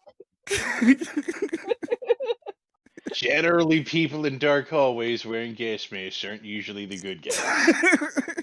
He's Not definitely friendly. usually. yeah, totally chill. All right. Well, it looks like everybody's been able to enter who is here. So if you haven't, just again, if you haven't been able to enter the giveaway, just type in "We Are Broken" in the chat. Make sure we get you in there before we do this drawing here in about 10 seconds. So a couple things while we're waiting on that. I just want to say thanks again to Araukana Media for sponsoring this giveaway, and Federico Sones, who's the artist, writer, creator over there, for supporting the channel. Really enjoying the game, really having fun with these guys, and yeah, thank you for all that. If you want to check out their website, it's araukana.com, ARAUKANA.com, and we've also got other stuff like if you want to check out the art page for the artist that did the artwork for Cassidy's token, that'll be linked down below if you're watching on YouTube. It's in the description. And is there anything else that should be added to the announcements? Something I'm forgetting? Cast, help me out here.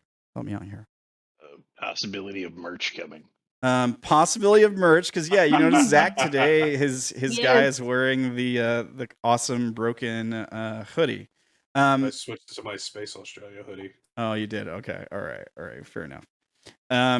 And there is one other thing. Dank has a GoFundMe for purchasing him beverages.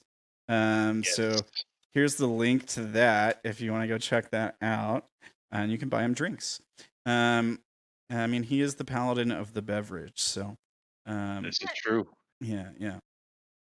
All right. Praise unto the beverage. Do you even praise, bro? All right, so let's do our drawing right now. Roll it. Guess who won? You guys want to take a guess? I mean, we could see it.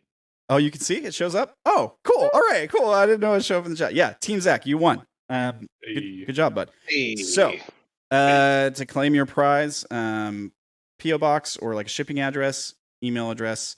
I think we can give you both if you want the physical and the digital copy, or if you already got a digital copy, that's fine too. Physical copy would be pretty cool. Yeah, pretty I dope. always like physical copies. Yeah, absolutely. So you can send it to me off stream. I mean, obviously, I know you're on the show. So you can just like DM me the info, and I'll email it over to Federico. Congrats on being our first winner. And for anybody else, if you want to make sure you win a copy of this as well, we'll do another drawing a week from today for episode 5, and another drawing a week after that on Tuesday. Anybody can enter. The cast and mods of the channel are also welcome to enter. I don't give them extra luck or anything. So you guys will have an equal chance of winning. And if you want to win it, just make sure you're here next week. And you can do that. All right. That's all I got. Does anybody have anything else? Big congrats to Zack for winning. Hey. All right. Well, cool. Thanks for playing, guys. What do you think about titles for this episode? What should we call it?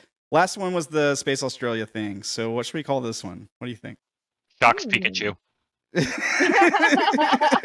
Shocks Pikachu? Is that what you said?